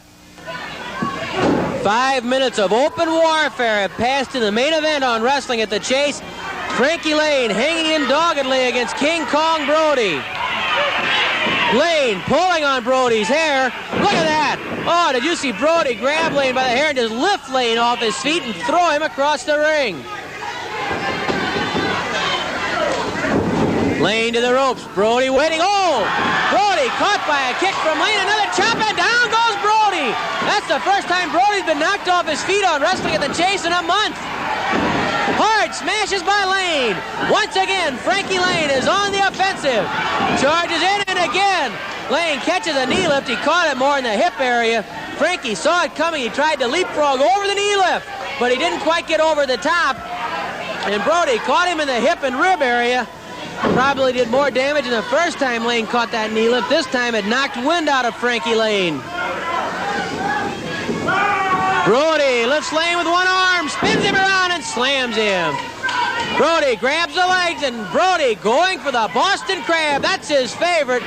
And Lane has taken some punishment. He took that knee lift to the hip and ribs. I don't see how he has any choice but to give up as King Kong Brody screams in delight. Former world champion who starred in Sylvester Stallone's movie Paradise Alley stopped by Wrestling at the Chase to demonstrate why he is still a leading contender for the World Heavyweight Championship. Here is Terry Funk against Tank Patton. Ouch, says Tank Patton. 10 minutes have passed, 5 minutes left. 5 minutes remain in the first main event on Wrestling at the Chase as Terry Funk uses Tank Patton's face for a doorstep. Kick to the stomach by the Tank. Patton grabs Terry's hair, whips him to the ropes. Could this be the big gun? No, he drives the elbow underneath the chin, wearing him down. So when he does unleash that big gun, Funk will be even more vulnerable. Patton pounding on Terry Funk. More hard smashes by Patton as Funk's trapped in the ropes. Once more, Patton trying to knock the wind out of Terry Funk, driving that forearm right across the lung region, hoping to knock the wind out of Funk. Terry caught up on the ropes, half in the ring, half out of the ring. Trying to get himself straightened out, trying to get those cobwebs out of the head. Patton grabs Funk by the hair, slams Terry into the turnbuckle, and Funk is hanging on. He's in some trouble. Patton obviously primed and psyched up for this big match against Terry Funk. Patton grabs Funk again, runs him clear across the ring, and again, Terry Funk slammed into the top turnbuckle by Tank Patton. Funk hangs onto the ropes to keep from falling out of the ring, while Tank Patton waits, poised, primed, ready to go after Funk and finish off the former champion. Again, Funk, oh no, Funk blocked it, put his foot up. Funk throws a shoulder smash to the stomach, that doubles Patton. Hey, jackknife and rolling cradle, count of 1, 2, 3, hey, he's got it! He grabs Dick Murdoch and controversy. They come together as Steve Hall, who tangled with Dick Murdoch on Wrestling at the Chase. Well, I'll tell you one thing, Murdoch's learned a few things from Dick the Bruiser, too, and that's a long-running feud as Steve Hall tries to regain his composure outside the ring. Joe Tangaro trying to keep Murdoch back. The crowd begins chanting Bruiser and Andre.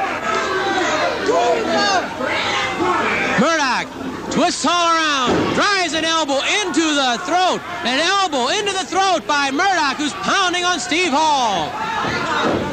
5 minutes have elapsed, 15 minutes left. Murdoch again with an elbow to the chest that time of Hall, and Hall is knocked off the apron to the floor as Murdoch is battering Steve Hall. Can you imagine what's going to happen when Murdoch tries those tactics on Andre the Giant? Hall slowly through the ropes and Murdoch right on top of him, pounding Hall in the head. Murdoch bangs on the head of Steve Hall. Flying mare by Dick Murdoch. Hard stomp to the jaw. Murdoch driving 268 pounds into the head of Steve Hall, and then Murdoch with a chin lock pulls Hall's head back over the knee. Look where Murdoch's knee is, right in the neck, so that Murdoch can apply full pressure as he yanks back on that chin. What misery Steve Hall's in, but Hall Throws a punch. Another punch by Hall. Hall's head is off the knee of Murdoch. Hall trying to get up, but Murdoch hangs on with a lot of power, a lot of strength right there.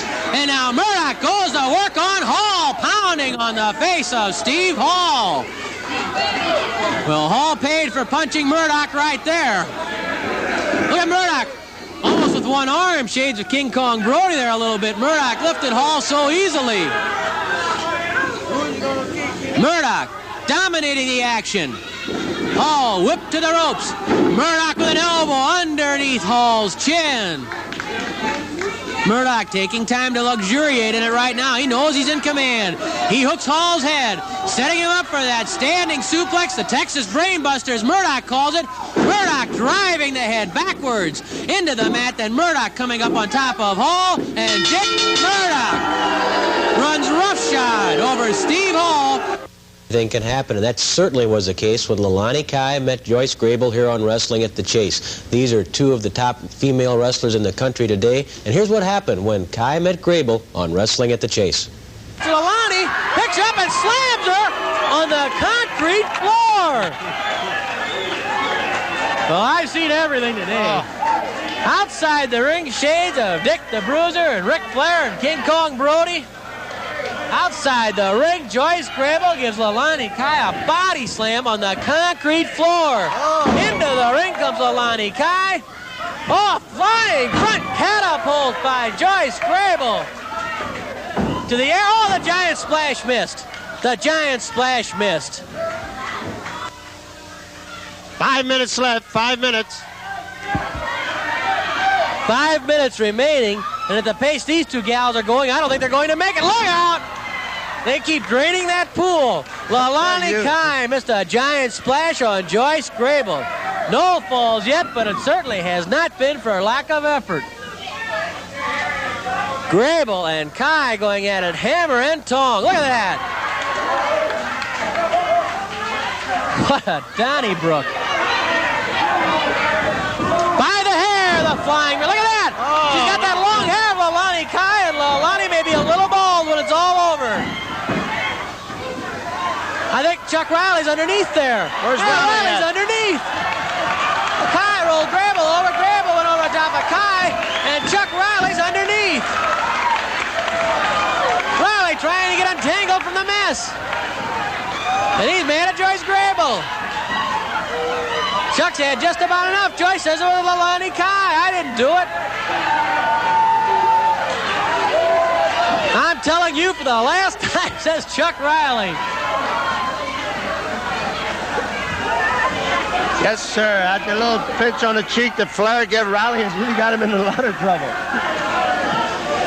Well, this has been a hot and heavy brawl, and I guess it was inevitable that sooner or later the referee was going to get his 2 cents worth of the damage, too. Leilani dumps Joyce Grable and kicks Joyce in the back of the leg. Leilani working on Grable's leg. Going for a pin. Got a cradle there. Leilani can't keep Grable down, obviously. Knee stomp by Leilani Kai. 2 minutes left. 2 minutes. Less than 2 minutes remaining. No falls yet. Body slam by Leilani Kai. And out kick by Kai to Joyce Grable. Leilani's rough tactics have really helped her in this match. She's had Grable in a lot of trouble. There's a front rolling cradle by Grable. Front rolling cradle out of 1, 2 at 2. Leilani Kai gets away. Oh, a drop kick missed. Roll up cradle by Leilani Kai. This could be it. 1, 2. Joyce Grable barely escapes defeat. She missed a drop kick. Leilani countered with a roll up cradle, but Joyce Grable got away. Up, no, leapfrog by Joyce Grable. Then the back rolling cradle count of 1, 2, 3. That's it. Joyce Grable was also part of the first mixed tag match ever presented in St. Louis when Joyce and Pat O'Connor opposed Bulldog Bob Brown and Suzette Ferreira. Let's join the action. Other person to get into the ring quickly after a tag. This is a complicated match, folks. I tell you. I gotta tell you. Look at that! Joyce Grable slaps Bulldog Brown, and Brown's after Grable. Joyce Grable jumped into the ring and slapped Brown right across the mouth. This crowd loves it.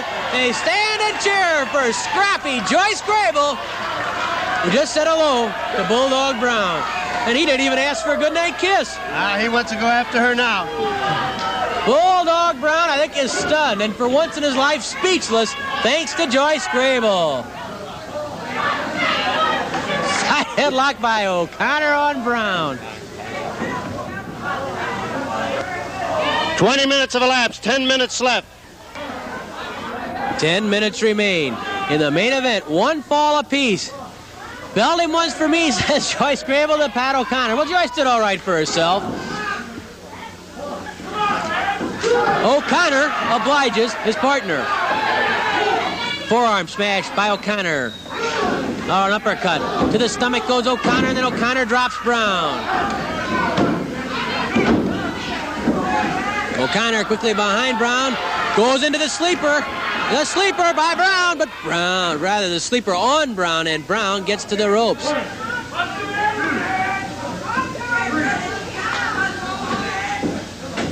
Brown a bit groggy, although he wasn't in that sleeper very long. It takes its toll quite quickly. O'Connor goes for Brown's leg and puts O'Connor puts Brown on the canvas. Count of one on the Bulldog. Brown keeping that shoulder up. Grable watching intently as O'Connor twists the foot, now bends that leg down over his own leg to apply extra pressure to the leg. Look at O'Connor with his back foot now, hooks the ankle of Bulldog Brown, and then when Brown sits up, O'Connor slugs him with a forearm smash.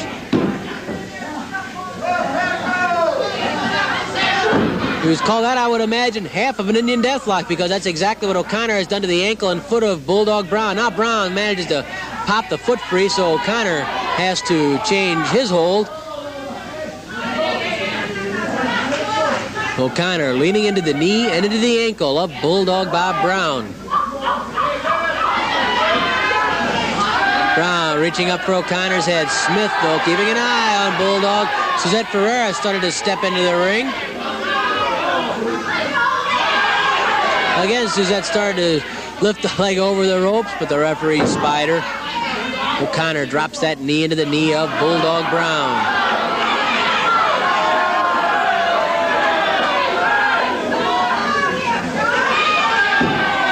Brown throws a little punch into the side of O'Connor, trying to get O'Connor slightly off balance. This so Brown can pull the leg free, do something to get out of trouble here. A slash to the throat by Brown. O'Connor switches around, grabs Brown's head. O'Connor twisting on the head. There goes Suzette Ferreira trying to slap O'Connor. It didn't work.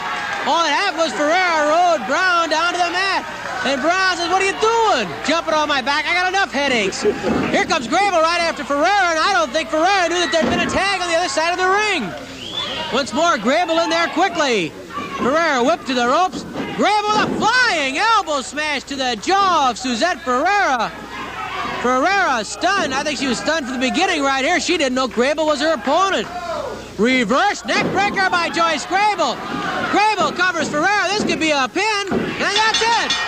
Feuds in a long time involved Harley Race and Dick the Bruiser. In fact, the Bruiser was thinking about Race when the Bruiser battled Armando Rodriguez. Have a brawl. Well, he's going to have one. He tells the fan, "How'd you like that, honey?" Rodriguez slammed into the side of the ring. The Bruiser comes towards the press table. Rodriguez pinned to the table, and down goes the wall here. The Bruiser dismantling the KPLR studio. In the process, I think he dismantled the Missouri title belt. The Bruiser slamming Rodriguez into the turnbuckles. The Bruiser mounts the ropes.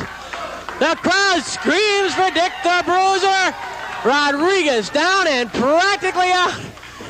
The Bruiser's atomic drop. The atomic drop by Dick the Bruiser. Harley Race says Dick the Bruiser, but the Bruiser's not quite ready yet. The Bruiser lifts Rodriguez. Hard smash to the head. Dick the Bruiser punishing Armando Rodriguez. And look at this. Here comes the Bruiser's pile driver. He gave one of these to Harley Race one time, and Race had to be carried out of the ring. Harley Race yells, "Dick the Bruiser." That's all he's yelling. Harley Race again and again. pile driver by the Bruiser. One more time, says the Bruiser. Harley Race, that's him right there. You want to see me pin Harley Race, says the Bruiser. He yells at referee Eddie Smith. Rodriguez is going nowhere. He's finished. Harley Race, count him out, says the Bruiser. He holds him down with his fingertips. The Bruiser was so concerned about Race that Dick even came to ringside while Race locked horns with Pierre Lefebvre. The Bruiser coming outside, taking a look at the man from whom the Bruiser has to take the gold belt. The Bruiser wearing his Missouri State title belt. And Dick the Bruiser eyeing things up, scouting a little bit, and now he stops to take a look at the gold belt here at ringside. Dick, this could be yours in less than a week. It will be mine in less than a week. I'll wear that belt in less than a week. You watch and make sure that I tell you the truth. Pierre Lefebvre whipped to the ropes. A high knee lift by Harley Race drops Lefebvre. Harley covers Lefebvre. And Lefebvre throws off Race. The Bruiser comparing belts. And he's going to try on the gold title belt here at ringside. The Bruiser trying on Race's belt. And I don't think Race sees it. Now Harley spots what the Bruiser's doing. The Bruiser trying on the gold title belt. He's putting it on. Dick the Bruiser putting on Harley Race's title belt, and Race is incensed, infuriated. Lefebvre with the reverse rolling cradle on Race. May get a pin. Count of two. Oh, Race throws off Lefebvre. I don't want anybody to beat Race until I do. You heard Dick the Bruiser. He says, I don't want anyone to get to him until I do. Race. He's all upset. Lefebvre with a front rolling cradle. Get out of it, yells Dick the Bruiser. I don't want anybody to beat Race until I beat him.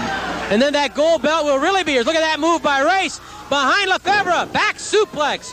Back suplex by Race, followed by a bridge. And there's the pin. Race the winner. Now all he has to do is get that gold belt back from Dick the Bruiser.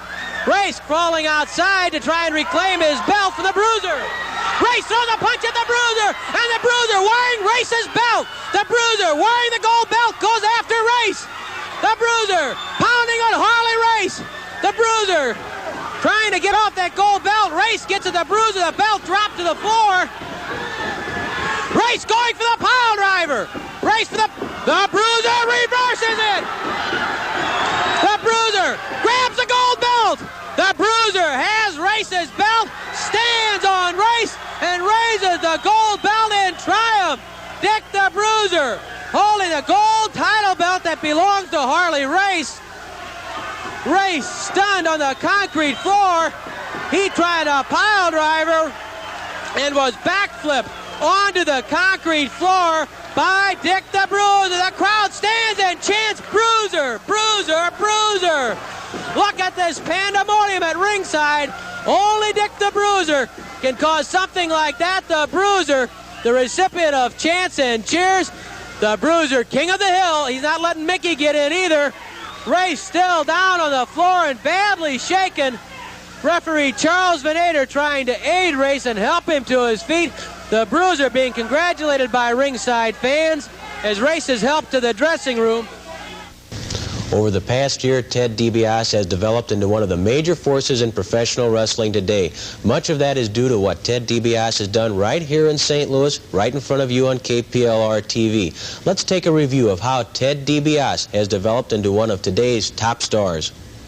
Mike Boyer was one of the first to find out how rapidly DiBiase was coming into his own. Oh, and DiBiase had him sized up there the hard right. Boyer won't stay down, though. DiBiase right on top of Mike Boyer. Whips Boyer to the ropes. Up and over. A tremendous jolt. Flying knee drop to the chest. It was on the chest, not the throat. DiBiase tried for a pin. Boyer still wouldn't stay down. Forearm smash, side headlock. Off the ropes goes Boyer again. Down goes DiBiase. DiBiase ducks. DiBiase is waiting. Oh, a flying, falling body slam. Knocks all the wind out of Boyer, and here comes the figure four leg lock. The figure four leg lock by Ted DiBiase. Boyer may have no choice but to submit. Right in the middle of the ring, Boyer now risking a serious knee injury because he won't give up. Finally, Boyer submits, and Ted DiBiase brings the fans to their feet. the reputation of Ted DiBiase grew quickly, so quickly that Nature Boy Ric Flair interrupted his own scrap with Pat O'Connor to bait DiBiase, who was our guest commentator at the time. O'Connor pounds on Flair. O'Connor bleeding from a head wound, still pounding on Flair, knocks Flair to the corner. Flair catapulted across the ring into the opposite corner. Well, I thought he was going to go right over the top, Larry. Look at O'Connor. O'Connor pounding on Flair. O'Connor almost out of control. That's unusual for Pat. There's that headbutt to the stomach again by Flair, but O'Connor was able to withstand some of the effect. Backslide by O'Connor. This could be it. Now one. Oh, and Flair. So far, Ric Flair unable to take enough advantage to go for that figure 4 leg lock. O'Connor's been hanging in there with him, matching him blow for blow, even though O'Connor's bleeding. That shows how effective those knee drops can be. It's something that Ted DiBiase will have to look out for. Flying elbow drop. Oh, that was a hard one. There goes Flair to the legs. Moving that leg over. He's going to work on that leg now, trying to wear that leg down, Larry, so he can put that figure 4 on it. And that's the same knee that opened a cut on the head. Imagine what it's doing to the muscles in the leg and the cartilage in the knee. Absolutely. Flair stomping on the leg of O'Connor, trying to wear down O'Connor so Flair can go for the figure 4. Flair lifts the leg hard. Wearing that leg down now. Oh, that thigh's vulnerable too, Ted. There he goes. He's for the going figure 4. This could be it for the Nature Boy. Flair with the figure 4 drops into it, hooks the leg over. He's got it on. It's going to be tough for Pat now. It could be all over. This could be it. Nature Boy Ric Flair with the figure 4 leg lock on the bleeding Pat O'Connor. Ted, all he can try to do is roll over it, reverse it. What can he do, Ted? If he can roll over and reverse the pressure of the hold, then Pat will be at advantage. That's what Pat's trying to do right now. O'Connor. Is to get both men turned over to where the leverage is in his advantage. That's right. Flair won't let him do it. Too strong. O'Connor almost had Flair over, but couldn't quite turn him. O'Connor just won't quit. He's risking serious knee damage, Ted. That's right. He's got it. He's over. Oh, but Flair rolled right back along with it. But they're in the ropes. The referee wants that hold broken. Flair not one more. 10 minutes have elapsed. 10 minutes left. The figure 4 leg lock has been broken. O'Connor was able to get it to the rope. Look at Flair. O'Connor badly hurt. That knee has to be in terrible. O'Connor's legs got to be in in terrible shape right now. He can barely stand. Plus, he's had some head bleeding throughout the. Look at Flair baiting him. O'Connor trying to fight back. What a game effort by the former world champion Pat O'Connor. A valiant effort. Pat O'Connor refusing to quit. Never known Pat O'Connor to be a man to ever quit. I've never seen the man submit. Now, a lot of lesser men right now would have quit. O'Connor, Flair loses his balance. Both of them out on the floor now, Larry. They have a count of 20 outside the ring. Flair grabbing O'Connor. Takes O'Connor and slams him. That's certainly uncalled for, Larry. Oh, into the ring post. No reason for that at all, Ted. Certainly no call. No need for that at all. Look at Flair strutting outside the ring. You old man wants nothing. You're nothing. Look at the greatest thing going on. There's no need for something like that. Oh, and Flair says, you punk, and throws the water at DiBiase. He says that Ted DiBiase's foul was nothing, and there goes DiBiase after Flair. After Flair sounded off about his father and then insulted him, it's DiBiase after Flair. Flair hauled into the turnbuckles. Drop kick by DiBiase. That's one thing that Ted DiBiase could not take from the arrogant Ric Flair. And look at DiBiase pounding on Flair. DiBiase all over Nature Boy Ric Flair. DiBiase out of control. Charles Venator trying to restore some order. Venator knocked aside by DiBiase. Flair taking a terrific battering from Ted DiBiase. And I have to say that Flair asked for it. Venator calling for some help. Gene Stevens comes into the ring and DiBiase is after Stevens. DiBiase is after. Here comes Robley. They're trying to double team DiBiase. They're double teaming DiBiase. Robley holding DiBiase. Flair after Ted DiBiase. DiBiase being 4 men battering DiBiase. Here comes Ron Starr and Gary Young to help DiBiase. And we have a Donnybrook. Flair still after DiBiase. And Flair and DiBiase tangle up again. The shirt ripped off DiBiase by Nature Boy Flair. Young Maguire, Stevens, Sweetan, Robley, all trying to restore some, and DiBiase will not be stopped. DiBiase after Flair, chasing Flair from the ring. Promoter Sam Munchnick here at ringside, trying to separate. If anybody would still question how tough DiBiase was, Ted provided the answer clearly and loudly when DiBiase faced King Kong Brody, and Rocky Johnson was our guest at ringside. Corner on the corner, Brody's after DiBiase, and Brody slams DiBiase head first into the apron. Brody again slamming DiBiase head first into that apron. He'll stop at nothing if the man's hurt. That's right. Now he's got the butt. Like I was saying before, he's just how smart Brody is. He's not no dummy. He's got the man hurt and he's staying right on him every chance. Not giving him time to breathe. Not giving him time to move. Staying right on him. And of course he knew he had a 20 count outside the ring. He had time to do some damage. That's right. He came out, did a little more of it. See what I mean? He got back in before the 20 count. Of course that meant the referee had to restart the count on DiBiase, but there's Brody again. Ooh, hard kick. Right in the head. Maguire bawling out Brody, just ignoring him. I guess Brody'd be most at home if there were no rules, wouldn't he? That's right. Knock down, drag out of fair, and turn him loose. And here he comes again, outside the ring. King Kong Brody stalking Ted DiBiase.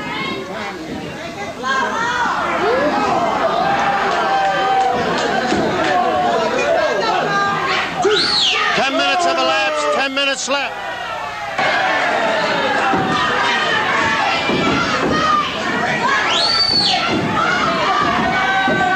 King Kong Brody slammed DiBiase into the steel ring post, then yelled at Rocky Johnson.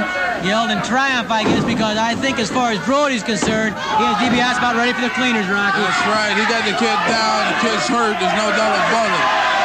He took a hard jolt at that ring post, catching it in the shoulder. We're going to get a shoulder separation. DiBiase struggling to the apron. Brody on top of him again. Not giving him a chance to rest, not giving him a chance to move. He's staying on him all the time, just like a lion for the kill. Like a human dynamo. That's right. Brody seems to have endless stamina, and DiBiase has to turn it around. He has to get it going here, Rock. If he takes much more. Right, he's going to have to do something to do it fast. Maguire trying to keep Brody back. DiBiase slams that shoulder into Brody's stomach. Brody tries to get some wind. Look at DiBiase. Goes up over the ropes. Grabs Brody's head. Goes behind him. Pulls him back into the cradle. This could be it. Count of two. Brody too strong. Too strong, Rocky. Looks like shades of the sunset flip there for a second. Now DiBiase pounds on the head of Brody. Brody hurled to the ropes. Drop kick. Shades of your drop kick again. Flying elbow drop. DiBiase goes for the pin. 2. Can't keep him down. DiBiase showing us something here, Rocky. That's right. The kid sure is. You know, he's trying hard, and he's got one thing in mind, to win. Going for the figure 4 leg lock, but Brody grabbed DiBiase's hair and pulled him away. Brody, a bit gimpy right now. Of course, Ted goes to the spinning toe hold in. Before he goes to that figure 4, again Brody pulled a hair. Brody crawling for the ropes, and DiBiase is after that knee, after that leg. Spinning toe hold. Goes for the figure 4. Brody kicks DiBiase clear over the top rope into the concrete floor. Was not a deliberate move, so no disqualification. Look at Brody, he's getting a little wilder now. He's out after DiBiase, who took a tremendous fall over the top rope. It's turning into a Donnybrook, Rocky. That's exactly what it is there. Brody slams DiBiase. No, DiBiase caught himself. DiBiase caught himself and didn't take the ring post. Now Brody slammed into the table.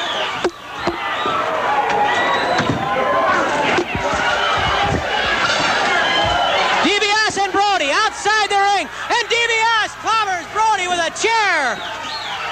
DiBiase out of control, battling with Brody. Brody gone berserk, picks up a chair. Brody slamming chairs at DiBiase. Here comes Eddie Smith to try and separate the two men. Brody slamming chairs everywhere. King Kong Brody, look at DiBiase. They try to hold him back from Brody. The referees and ourselves in between. The referee going to declare the match. What is it, Jim? I lost control. Throw it out. The referee going to disqualify both men. But the biggest moment for Ted DiBiase was still to come. Do you remember what happened when DiBiase and world heavyweight champion Harley Race were on opposite sides of a tag team affair? Stick around. We're going to be taking a look at that right after this. Big opportunity for Ted DiBiase came when Ted and Paul Orndorff collided with world heavyweight champion Harley Race and Bulldog Bob Brown. Watch as DiBiase sparkles at various spots in the duel and then get ready for a tremendous climax. Another flying tackle flattens Ted. DiBiase is waiting with a hip toss to the world champion. Side headlock. Over the hip goes the world heavyweight champion. Compliments of Ted DiBiase. Good wrestling by DiBiase. Race scored with 2 flying tackles, but the third one was for naught. DiBiase was waiting with the hip toss. Harley Race, the man who took the title from Terry Funk on February 6, 1977 in Toronto, Canada, using the Indian Deathlock, one of many maneuvers that Race has at his disposal, along with the suplex slam, the side saddle suplex, the pile driver, the atomic knee drop, the backbreaker. We've seen Race use them all, and it's that versatility which has played a major role in making Race the world heavyweight champion. Race trying to get behind DiBiase, looks like. Now Race lifts DiBiase. Atomic knee drop. No, DiBiase blocked it. DiBiase blocked it. He got those feet down first, and DiBiase scores with the atomic knee drop. Try for a pin. Brown breaks it up. But DiBiase later in the match, win. Race and Brown tried to double team the brilliant Ted DiBiase, but it backfired. Brown with a punch to the head. Race from outside the ring. Grabs DiBiase. Brown and Race double teaming DiBiase. The referee's chasing Orndorff back to his corner. Race strangling DiBiase from outside the ring. Brown grabs DiBiase by the hair and throws DiBiase through the ropes and out of the ring. Harley Race going outside after him. Orndorff comes over and keeps Race from getting at DiBiase. Now Race grabs DiBiase. He tries the pile driver on the concrete floor. He's trying to go. Look at DiBiase! DiBiase with a back body drop, slamming Race into the concrete floor. Race and DiBiase stand toe-to-toe. The brilliant young star, Ted DiBiase, against the seasoned and experienced world champion, Harley Race. Race knocked backwards by DiBiase, who tags Orndorff. And Orndorff is fresh. He's after Race. Race whipped into ground. Orndorff dropping Race. Orndorff after Brown. Give credit to DiBiase. He hung in there and he gives his man a chance. Orndorff catches Race coming off the ropes with a judo chop. DiBiase battering Brown. Knee drop by Orndorff to Race. He goes for the pin. Of 1, 2. Race won't quit. He'll never stay down easy. This match is pure pride now. It's pure guts. It's pure courage. It has been a wide open brawl. 3 minutes left. 3 minutes. Race battering Orndorff. Race going for the pile driver on Orndorff. Race trying to lift him. Orndorff balancing against it, blocking it, holding the ankles, taking the weight, and dropping Race backwards. The second time the pile driver's been foiled today. That not as effective as when DiBiase did it, but it was effective. Brown using the knees across the side of Orndorff's head. Race yells instructions to Brown. Brown punches Orndorff in the face. What a battle this has been. Brown and Race against Orndorff and DiBiase. Orndorff fighting back against Brown. Brown staggered. Race reaches in for Orndorff. Gets him again. Here comes DiBiase into the ring as Orndorff is catapulted down by Harley Race. Brown standing on Orndorff's throat, walking across the windpipe.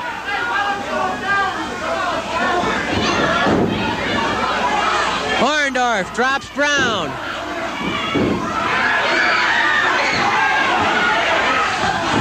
Brown chopping on Orndorff's throat. Orndorff gets to DiBiase, and here comes Ted DiBiase. He's after Brown. Brown whipped across the ring and into the corner. Brown catapulted out and up and over by DiBiase. Brown pulls into DiBiase, tags Harley Race. Here comes Race. DiBiase doesn't know it, and Race is behind him. Race was behind DiBiase. DiBiase didn't know he was into the ring. Race going for the suplex. This could be... Oh, what a move by DiBiase! Back body drop, a giant suplex, a bridge. DiBiase pins the champion. Ted DiBiase has pinned the World Heavyweight Champion. DiBiase with a back suplex has pinned Harley Race. Race went for his suplex. DiBiase with a brilliant move. Slipped behind Race and with a back suplex. Ted DiBiase pins the world champion Harley Race. Has he made it to stardom? Has Ted DiBiase stepped over that line today? I think he has. As the World Heavyweight Champion, Harley Race knows he's the main target for everybody in wrestling. And as you've seen today, he takes some lumps keeping that title, but never underestimate Race. He's a World Heavyweight Champion for more than 2 years. Why? Well, maybe some of the answers will be seen right here in this match between Harley Race and Gary Young. A lot of people think that Race might just be ready after all his traveling, all the tough matches that he's had, no matter how good a shape he's in, no matter how well prepared he is, that lightning could strike. It certainly struck in one form or another last weekend when Ted DiBiase pinned Race. And who knows what could happen. The day may come tomorrow. It may come in 6 months. It may not come for 2 years. If Race has his way, it won't come for several years. But that day is going to come. Sure as the sun rises every morning when someday, somewhere, somebody is going to take that gold belt from Harley Race.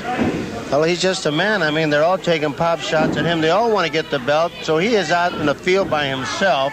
He defends his titles, but it seems like with the whole list of the wrestlers that want to take a shot at the heavyweight championship, that's why a guy like Race, I mean, every night he's out traveling over in Japan, Australia, you name it, and still, it's got to take something out of you. There's Race with the inside reverse toe hold, yanking back. Of course, there's something that can help Harley go later to the Indian Deathlock, a submission hold that Race used to dethrone Terry Funk.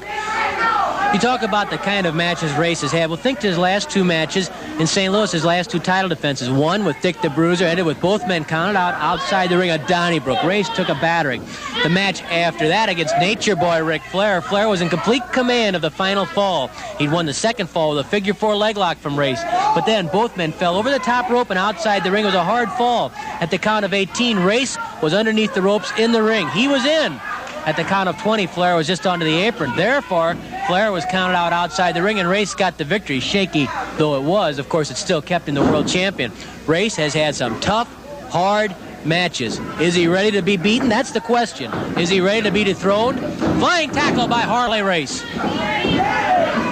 Young grabs Race's head, takes him over, and has the side headlock back once more. And then again, he's got to worry about a guy like Gary Young of Von Erich. Yes. I mean, these young wrestlers that's coming up, and you know, you just can't, how would you say, lay back. You got to go all out because every they time want you, baby. They want that belt that you have laying right there next to you. You're number 1. Every time out, you are the main target in professional wrestling as the world champion. Race knows it. He nearly put Young's shoulders down there. I think he was pulling tights for a little extra leverage. Harley knows one thing, too, that if he loses that title, it's going to come when someone has just about put him in the hospital, because he will do anything to keep it. If the title's on the line, if it's a third and deciding fall, don't expect Harley Race to submit unless he has been severely, seriously injured. Race will not give that gold belt up without a fight. As he says, it's half of my life, and I don't give half of my life away. Race lifts Young. Backbreaker by Race. Backbreaker by the champion. 5 minutes of elapsed, 15 minutes left. Race with the front face lock. Twists the head of Gary Young. Look at him force Young down to the mat. Harley, with pure strength, just pulled Young down and put him face first on the canvas. Now Harley can really apply the pressure and drive that shoulder and the bicep into the back of Young's head.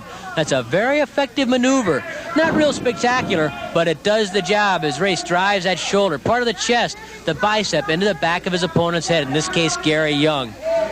Young has nowhere to go. There's nothing to absorb the blow, just a mat below it, and he's being forced against that already. Race, a very clever defensive wrestler. Always at home inside the ring, knows what to do, knows when to do it, can spot an opening like the best hunter in the world, believe me. Well, I tell you, too, Larry, not only Race, but any one of the wrestlers, when they get inside that ring, they're in there alone. I mean, they have no offensive team or defensive team or a guy in a bullpen. Oh! They do it themselves. Mick, the flying elbow drop of Gary Young misses.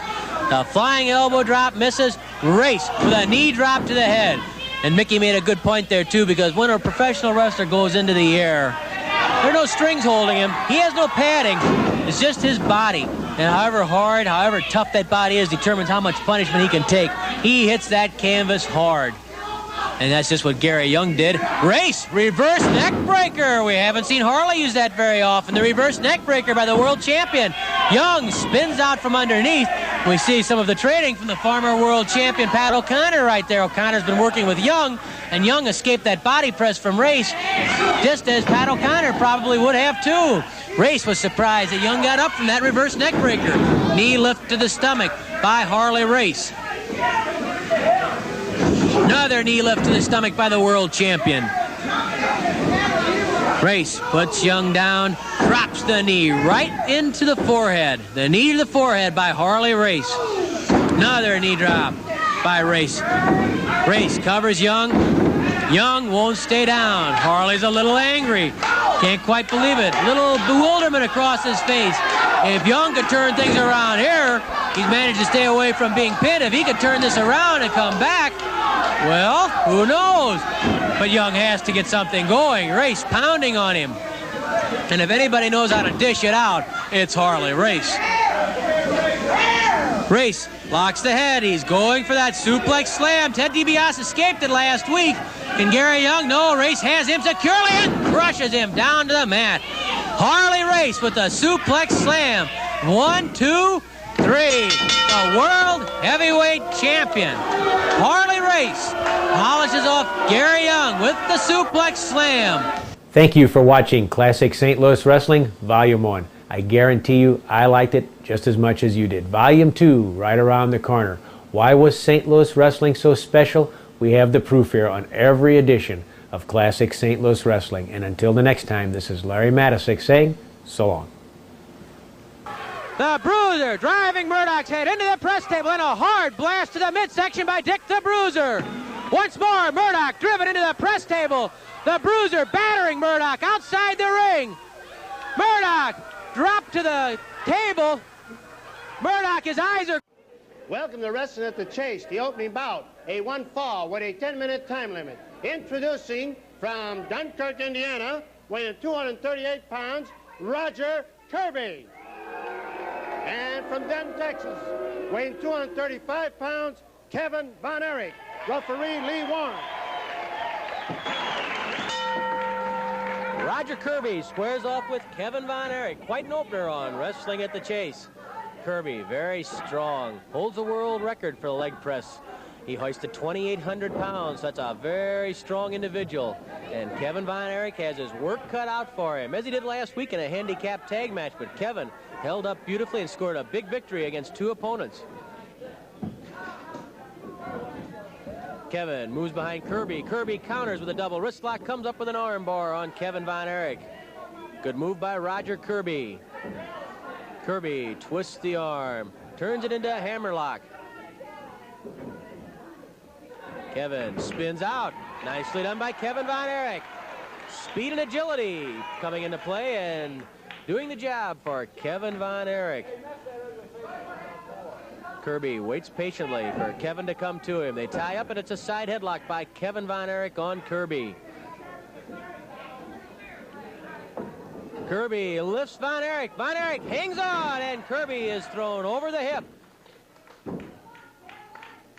Kirby used his strength there, but he didn't have quite enough to throw away Kevin Von Erich. Kevin really hung on to the head. And that's the key when he's up in the air like that. He has to keep a good grip on the head. Otherwise, he's going to go sailing through the air in a very bad position.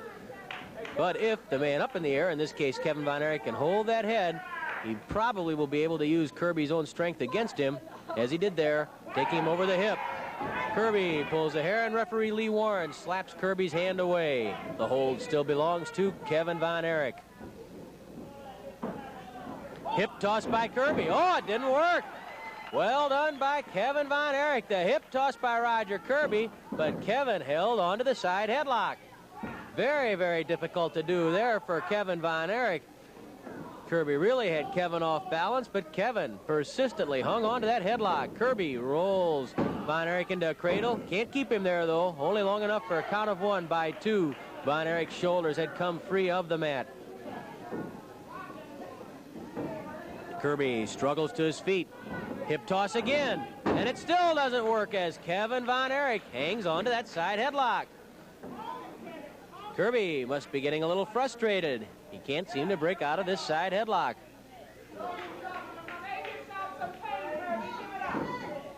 Now Kirby tries to pull back on the chin, throws a forearm smash. Another smash across the chest. It was a legal blow. It's with the forearm. It didn't do a whole lot of good, although it did allow Kirby to improve his position slightly. The hold, though, still belongs to Kevin. Now Kirby puts that forearm across the cheek and jaw, but not for long. Kevin gets the head loose. He'd like to roll Kirby over onto Kirby's back. Kirby still on top, even though in the headlock. They get to their feet. Kevin still has the hold. Kirby lifts Kevin and deposits him on the top turnbuckle. This will require a break. The men are in the ropes. Referee Lee Warren wants Kevin to release that head, which Kevin is very slow to do. He knows he's in a precarious position right there, and that is exactly why he was in a bad spot as Kirby goes to work on the ribs and the stomach of Kevin Von Erich. Roger Kirby driving the knee into the stomach of Von Erich. Kirby's strength turned out to be the difference right there. That's what allowed him to put Kevin in those ropes, and now it's Kirby from behind clamping the head, and you can see Kevin gasping for wind after the assault to the midsection by Roger Kirby. Kirby with a forearm smash, and then again he clamps the head. Lee Warren checks the throat. It's clear. No strangling. The crowd begins to chant and yell for Kevin Von Erich, and that just makes Kirby angry. He pops a fist off the jaw of Kevin and then regains the headlock. Again, a forearm smash by Roger Kirby. Kevin trying to get to his feet. He's a little the taller of the two. An elbow smash to the rib cage. Then an arm drag by Kevin Von Erich, and now an arm bar by Kevin. He regains the advantage, but maybe not for long because Kirby got to the ropes. Look at Kevin. He yanks Kirby off those ropes and pulls him halfway across the ring. Talk about strength. We've been talking about the strength of Roger Kirby, but Kevin Von Erich has plenty too. There's the knee right across the cheek of Roger Kirby, stretching out the neck. Not only does Kevin Von Erich have tremendous power in the upper body, but you can look at those legs and understand why Kevin Von Erich has been working on the body scissors as a submission hold. 5 minutes have elapsed, 5 minutes left. Actually, it was promoter Sam Muchnick who gave Kevin the idea of working on the body scissors as a submission hold. Promoter Sam Muchnick noted that Kevin, in his legs and lower body, was built a lot like the late, great Joe Stecher, who held the World Heavyweight title 3 different times back around the early 1920s. Kevin did some studying of Joe Stecher's style, and we understand that he's now working on the body scissors as a submission hold. Kevin Von Erich, it's a slugging match, and Kevin gets the best of it, follows with a drop kick. Kirby retreats to the corner. Kevin Von Erich goes to town on Roger Kirby. Flying heel. Flying head scissors by Kevin Von Erich.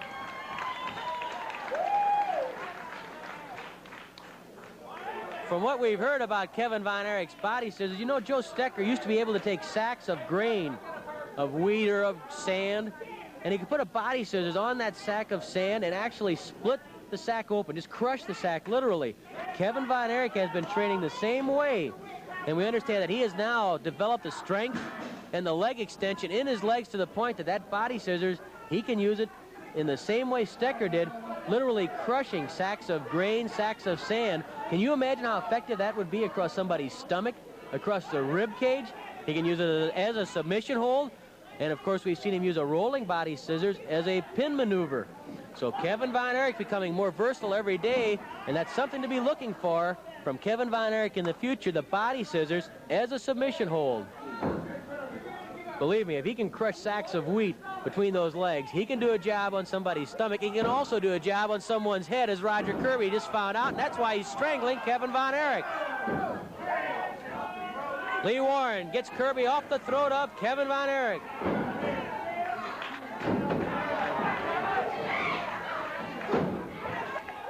Three minutes left, 3 minutes. 3 minutes remain as Roger Kirby and Kevin Von Erich slug it out. Kirby knocked to one knee. Elbow smash to the neck by Kevin Von Erich. Kick to the stomach by Kevin. Flying mare by Kevin Von Erich.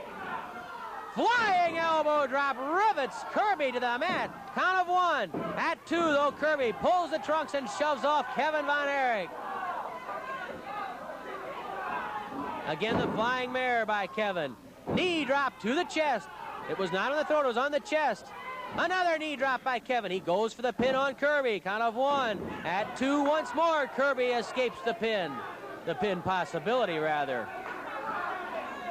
Knee lift to the stomach by Roger Kirby. Kirby's a tough customer. He can take punishment. He can dish it out. He doesn't need much of an opening to find room to score, as Kevin Von Erich found out right there. And Kevin doesn't need much of an opening either. He caught Kirby in the stomach. Smash to the forehead by Kirby. That one dazed Kevin Von Erich. Kevin staggers to the corner as Kirby pounds on Kevin's head. Kirby whoops Kevin into the buckles. Kevin lashes out with that boot to the midsection. Kevin refusing to quit fighting. That's instinct in any Von Erich. Kevin, David, Fritz, Kerry, you name it. They just won't quit. They don't know what quit means. Oh, Kevin went for the Iron Claw and Kirby blocked it. Kevin went for the Iron Claw and Kirby blocked it. Kevin trying to shove that hand through there and get to the head of Kirby.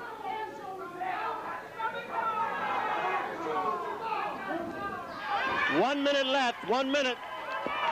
1 minute remains, and Kevin Von Erich has the stomach claw on Roger Kirby.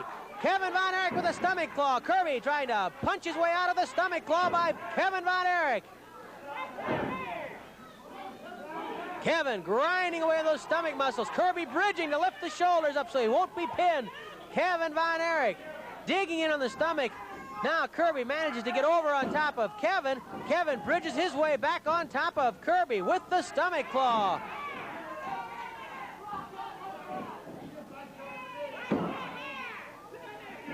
Kirby, by pulling hair, manages to get back on top of Kevin, but he can't get Kevin's digging fingers out of his stomach.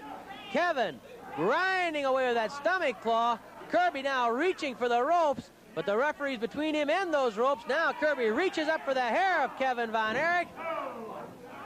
Kirby desperately trying to roll over and get out of that stomach claw. There's the bell. The time limit has expired. And maybe that's all that saved Roger Kirby. Kevin Von Erich had the stomach claw on Roger Kirby.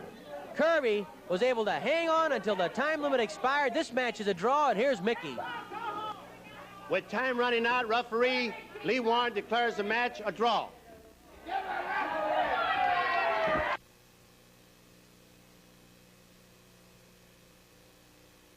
The biggest of the big clash in one of the features on the Fantastic Wrestling slate Friday, September 14th at air-conditioned Kiel Auditorium.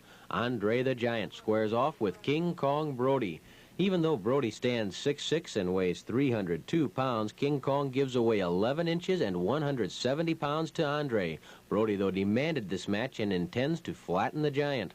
Helping headline the September 14th program is a 16-man Wrestle Royal. Andre and 15 other grapplers go into the ring at once. A man is eliminated by being tossed over the top rope. The sole survivor in the ring wins. The window ticket sale begins September 7th at the Arcade Building and Kiel. The prices are $2, $3, $4, and $5. Mail orders may be sent now to the St. Louis Wrestling Club, Mezzanine 10 Arcade Building, St. Louis 63101. Friday, September 14th at Kiel Auditorium, Andre the Giant versus King Kong Brody, plus a 16-man Wrestle Royal. The first main event, a one fall with a 20-minute time limit. Introducing from Santa Fe, New Mexico, weighing 304 pounds, King Kong Brody.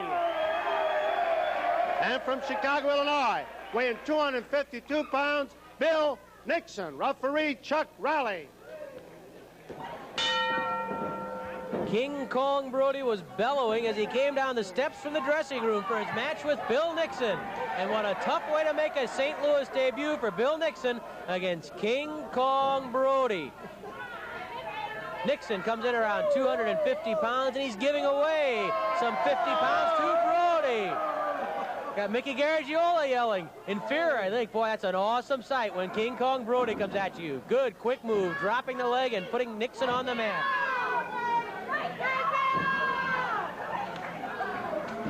Brody twisting the leg of Bill Nixon. This man is one phenomenal athlete, King Kong Brody, 6'6", about 304 pounds.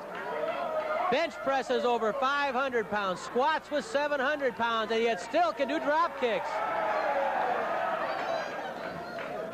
Actually, Brody broke cleanly. Of course, Chuck Riley, the referee, made sure he got in between Brody and Nixon. Controlling King Kong Brody is a very difficult task. Brody counters with an arm bar. And Brody trips Nixon. Don't kid yourself. He may be a little wild, even a little crazy sometimes, but Brody can wrestle.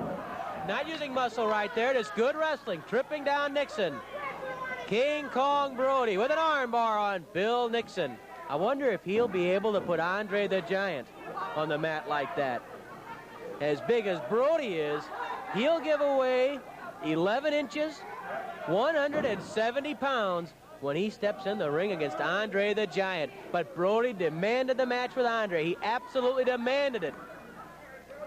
I tell you, Andre the Giant better be ready when he throws that drop kick, because this guy can really throw it at you. There's a lot of weight coming at you. Brody with a flying mare. And a stomp to the head of Nixon. Another kick to the head of Bill Nixon by King Kong Brody, who then pulls and twists the head of Nixon. Brody is upset about what has been happening in St. Louis. He points out he's beaten Jack Briscoe, he's beaten Pat O'Connor, he's beaten Ox Baker, he's beaten Ted DiBiase, and still he can't seem to get another match with the world heavyweight champion Harley Race. That is why Brody demanded the showdown with Andre. He says, I will prove myself against the biggest, the strongest of them all. That's why Brody wanted, and that's why Brody has Andre the Giant. One-on-one, head-to-head. Brody puts Nixon in the corner. Chuck Riley trying to get Brody back. Brody pounds on the head of Nixon with that forearm, driving the forearm across the skull of Nixon. Brody pounding on Nixon. Brody yanks Nixon out of that corner and whips him across the ring, manhandling a 250-pounder. Brody with a forearm to the rib cage. Brody pulls Nixon's head forward into a front face lock. Is it a strangle? It's hard to tell, just to get around the big burly arms of Brody to find out if the throat is clear. Brody just turns Nixon around easily. And then Brody clubs Nixon again. What an awesome, frightening sight is King Kong Brody when he's on the rampage. Nixon is clubbed to the mat by Brody. Brody with a kick to the jaw. Another kick to the head by King Kong Brody. So far, he's running roughshod over Bill Nixon. Oh, one arm body slam by Brody. He really lifted him with just one arm and slammed Bill Nixon. Brody stalks the ring as Nixon tries to get his breath back after that body slam. Kick to the head by Brody, dishing out the punishment. Almost nobody can produce mayhem like King Kong Brody. The question is, how will Andre the Giant stand up against it? Brody with a kick to the stomach levels Nixon. It's all King Kong Brody right now. The forearm smash across the top of the head again. Nixon throws a smash against Brody. Brody just stands there. Nixon hits Brody again, and Brody just takes those forearm smashes. Look at Brody. Nixon not quite too sure what to make of it. Brody gouges the eyes. Flying mare by King Kong. Flying knee drop by Brody. 5 minutes have elapsed, 15 minutes left.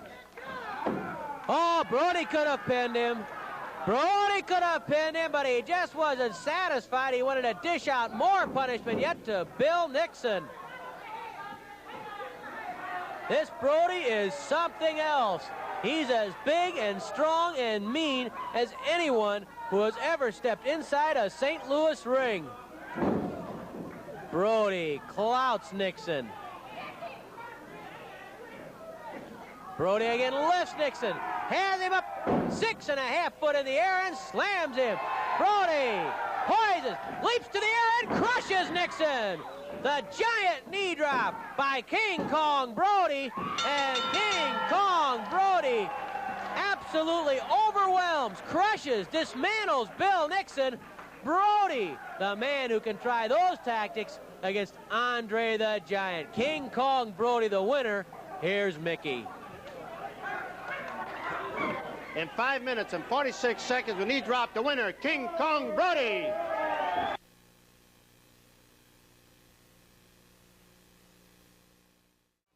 The second main event, a one fall with a 15-minute time limit.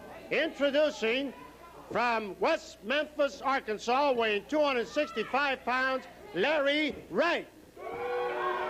From Edmonton, Canada, weighing 275 pounds, a former world's champion, Gene Kiniski. There we go. There were quite a number of cheers when Gene Kiniski, Big Thunder, was introduced.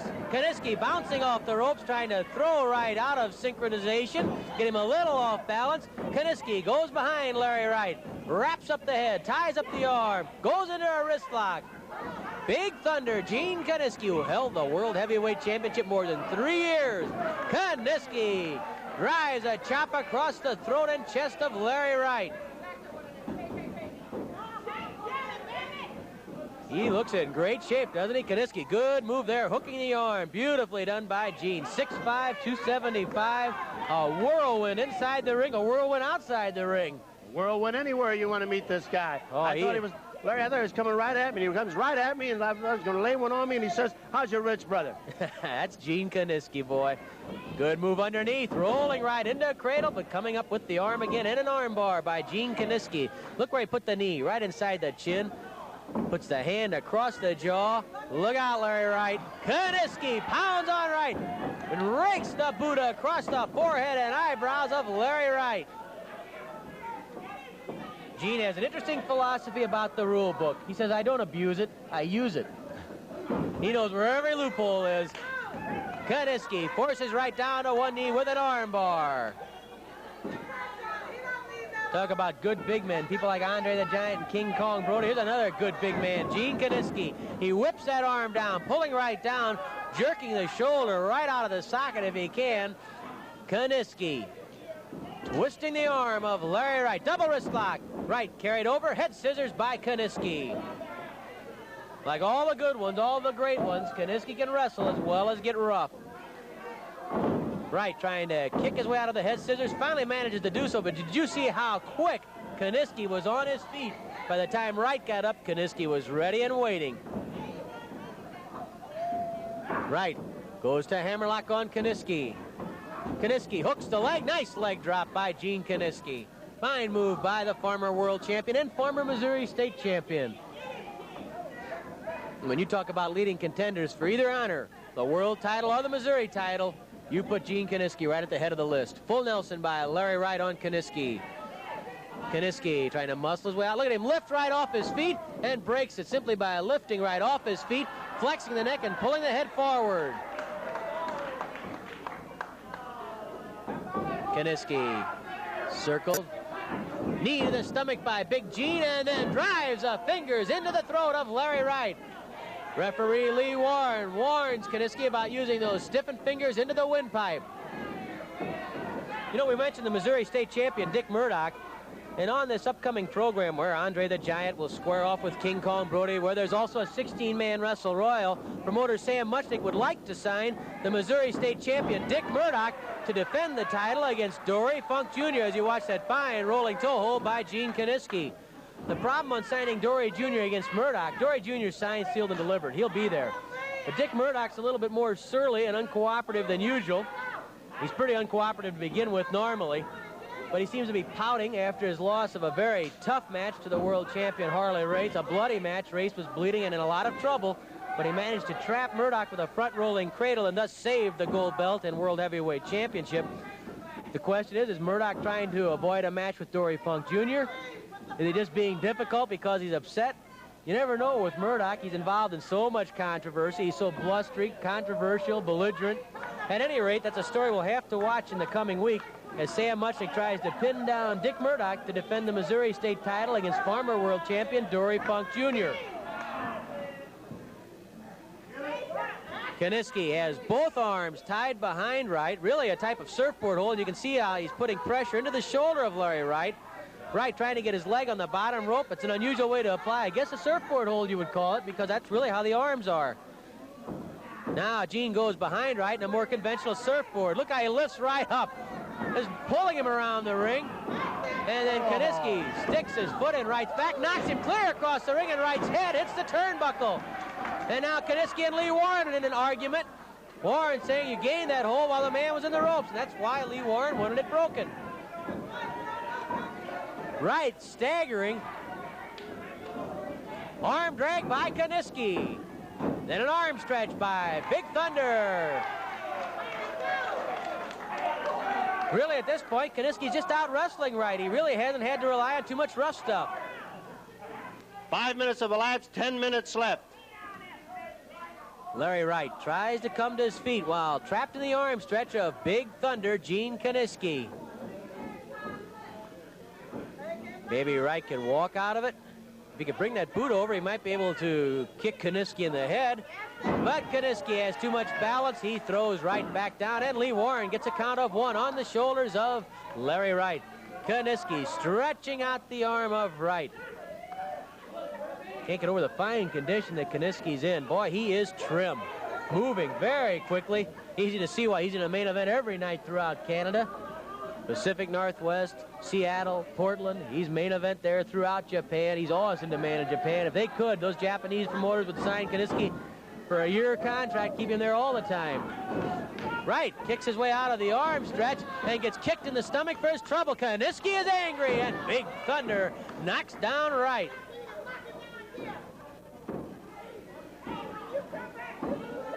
Kiniski goes to the leg and then drives his knee into the thigh of Larry Wright.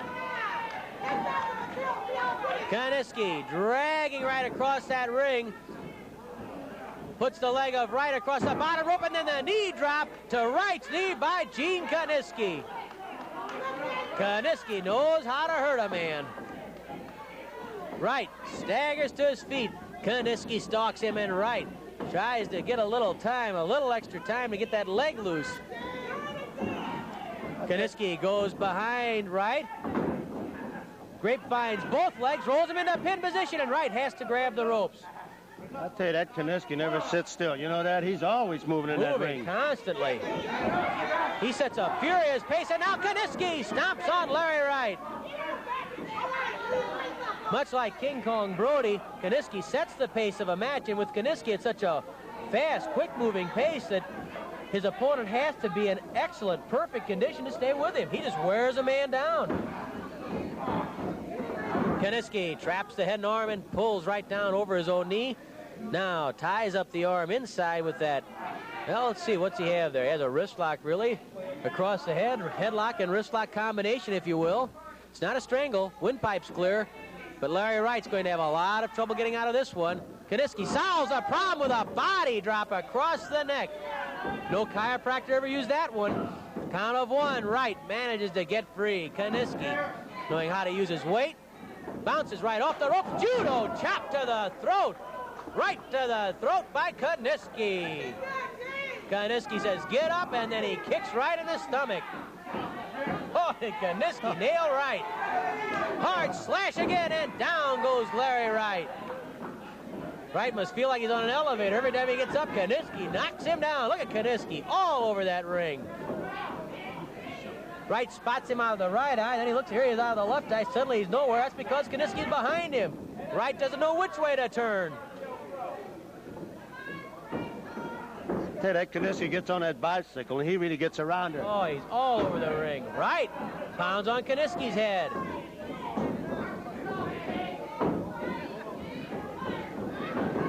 Kiniski trying to pull the head out, tighten up the neck muscles, get loose. Almost did it there. He just throws right off with the strength in his neck. Talk about a powerful man. See the power of Brody? Well, look at the power of Kiniski, who just in that neck. He broke the full Nelson, strictly with the muscles in his neck, and that's how he got out of the side headlock. Body scissors by Gene Kiniski. Right shoulders are up. Lee Warren checks it. Kiniski squeezes the stomach of Larry Wright.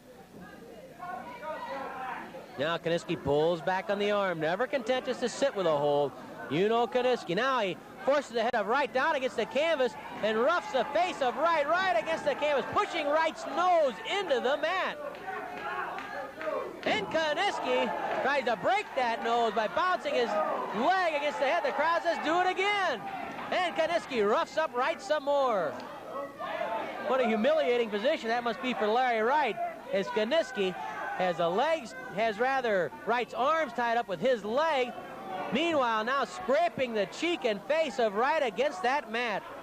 Big Gene Kiniski once more bounces the face of Wright against the mat. Beautiful shot of Kiniski's face. He's been through a few wars, and that's why he knows how to conduct himself in a war. And Larry Wright's going to feel like he has been in World War III if he doesn't get going soon.